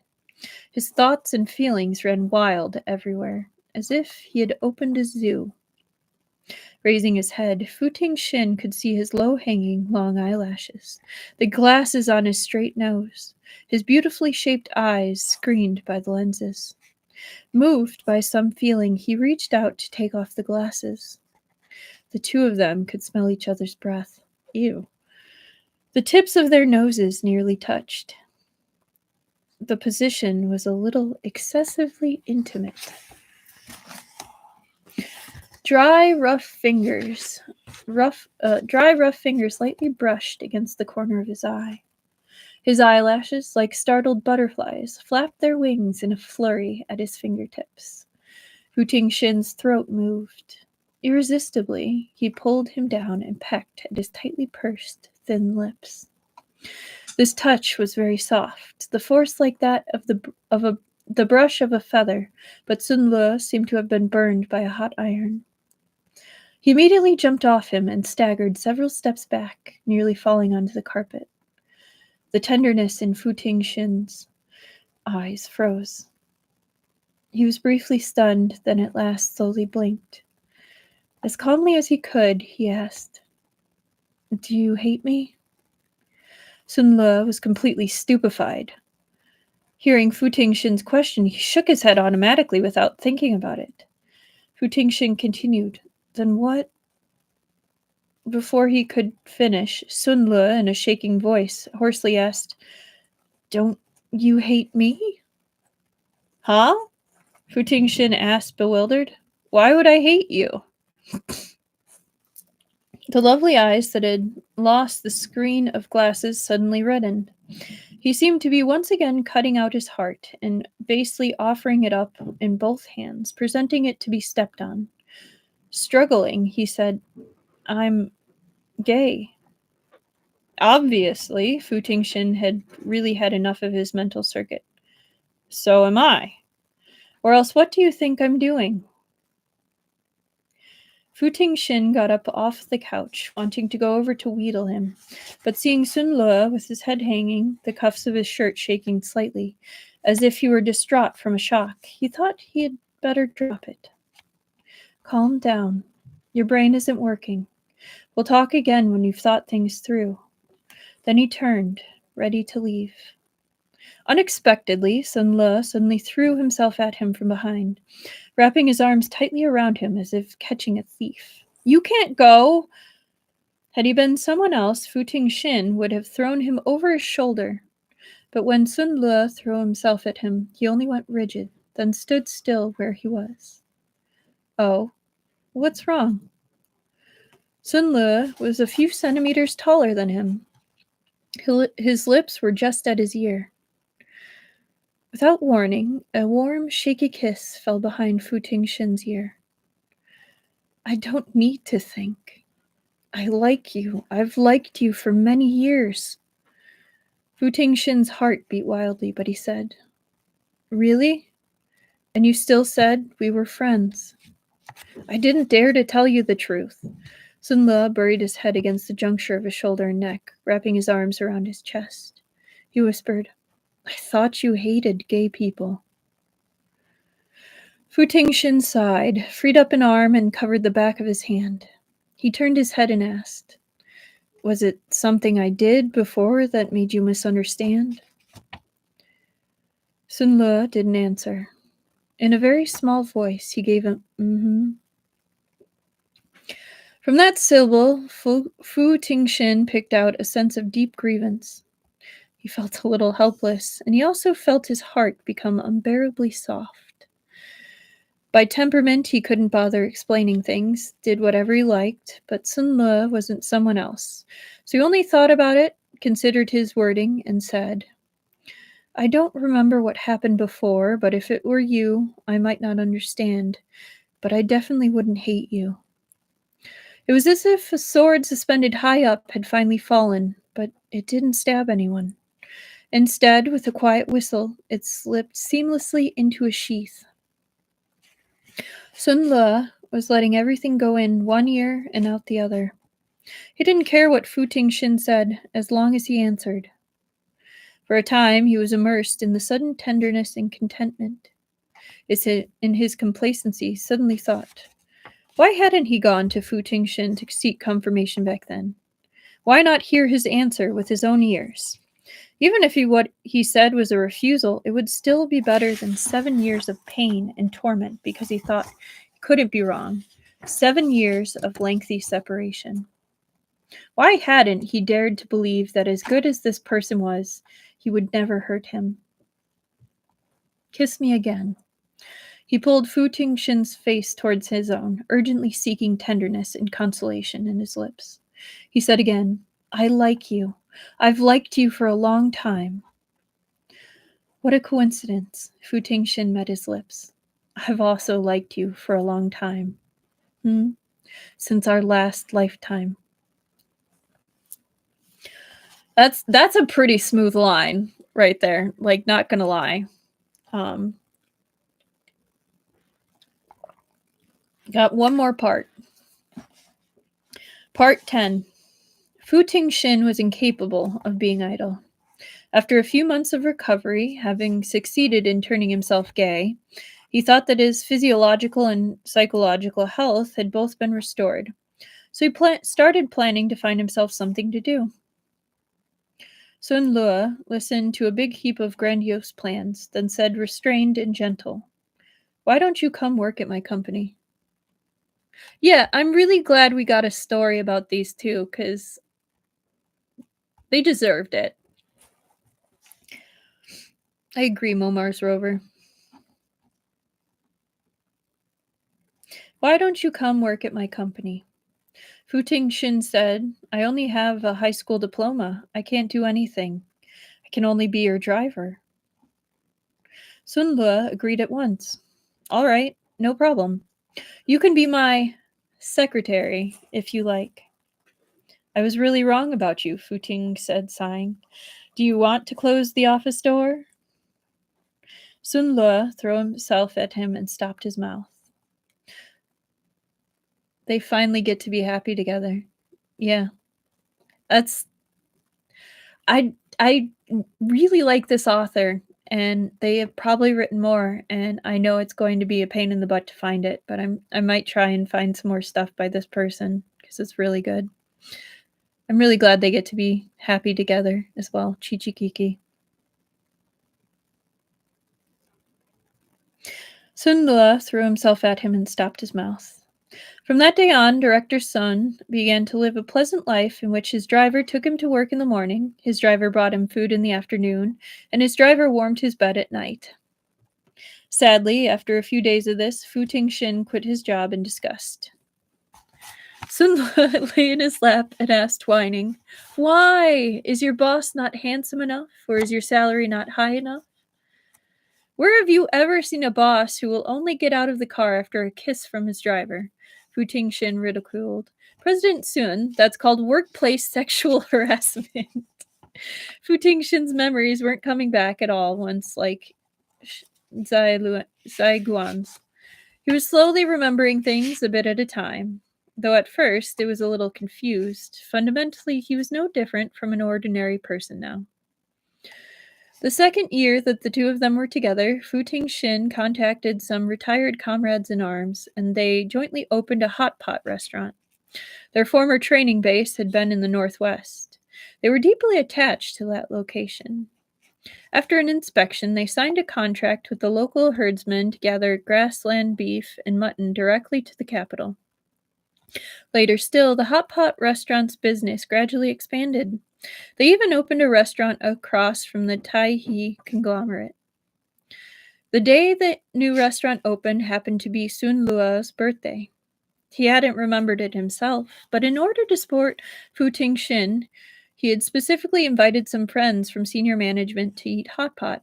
I love hot pot, it's so good. Midway, Fu Tingxin knocked on the door of the private room and came in. Some servers filed in carrying luxurious fruit bowls and cakes, singing happy birthday. Everyone began to shout at once. Fu Tingxin was dressed in a shirt and pants, his figure tall and straight, aggressively manly. He openly walked over to hug Sun Le and kissed him and said, "Happy birthday." It had long been a half-public secret that the two of them were together. They had just never been so brazen in front of outsiders. Sun Le felt a little embarrassed. The tips of his ears turned faintly red, but his eyes held an unrestrainable smile. "Thank you. We'll enjoy it together." The servers began to distribute slices of cake. Sun Le also had a saucer in his hand with an imperfect but still reasonably complete frosting flour on it. Fu Tingxin smiled and said, "Try it? I just squeezed it out myself with a pastry bag." Once he said this, never mind a poor outward appearance, even if this flour had been made of plastic, Sun Le could still have chewed and swallowed it without batting an eye. His teeth, His teeth had been hurt by something hidden in the flour. Fu Tingxin kindly passed him a paper napkin. Sun Le covered his mouth and turned aside. A gleaming ring fell into his palm, cushioned by the paper napkin. Oh! Sun Le was amazed. The whole crowd of immaculately dressed elite businessmen in the private room had absolutely no shame, without exception. They began to clap and cheer and whistle. "Say yes! Say yes! Say yes!" Fu Tingxin pulled out a paper napkin and wiped the ring clean. He took Sun Le's faintly trembling left hand, hanging at his side, but didn't proceed according to script. Instead, he regarded him and with a faint smile asked, "Is there something you'd like to say to me?" The moment their eyes met, Sun Le suddenly understood what he meant. A promise a long time coming came naturally to his lips. Like fortune blessing the mind and like a channel forming naturally when the water comes. "I love you. All my life, through all our lives, I will love only you." The ring was neither loose nor tight. It fit snugly at the base of his finger. This time, the red thread that had been torn was at last tied into a knot, binding together lovers who have missed their destiny to the end of this life, never to let go, never to part. Oh my God. The way this author writes couples, oh my God. She's like, oh my God, yes. How are these two almost as cute as the main couple? Oh, because they're so wholesome and good, and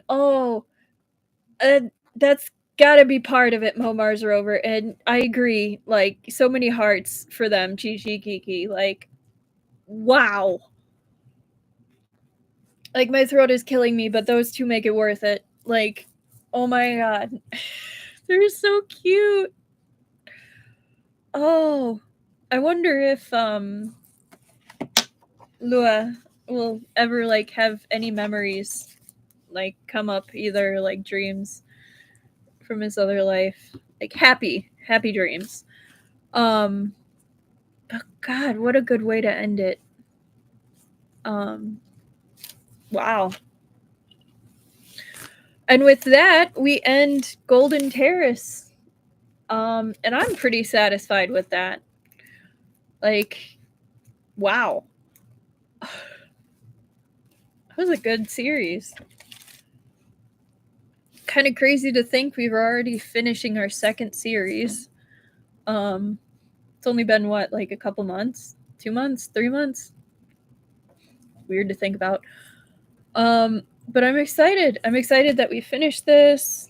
I'm excited about my tattoo. And I'm excited for this. I haven't read this one before. It's a different author. I guess the bottom about the author says Da Feng Guo is a genre-diverse novelist best known for light-hearted writing in the Chinese historical and xianxia fantasy genres. Her works include Spring Once More, Peach Blossom Debt, The Egg of Wishes, The Imperial Uncle, The Zhang Gong Mystery, These Years of Our Nation, and I Will No Longer Be a Jealous Woman, amongst others. Okay. So, maybe lighthearted? I guess we'll find out.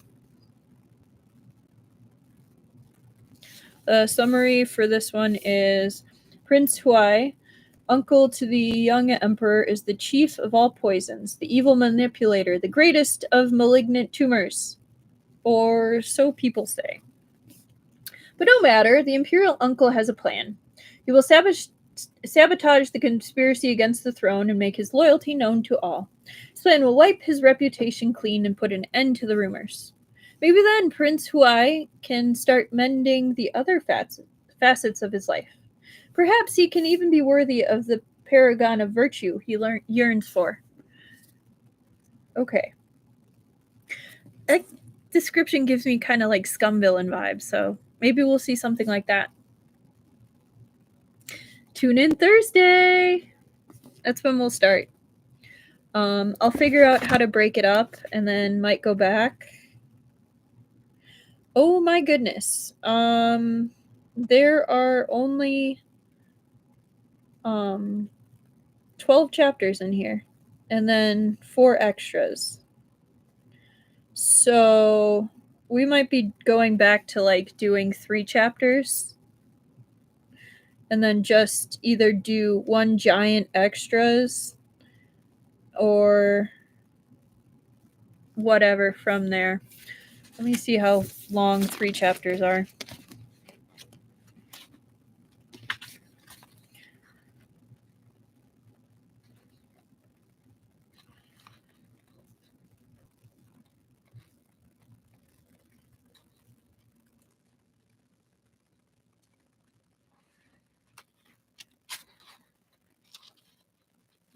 Sorry, I know this is probably not super entertaining, but it's necessary.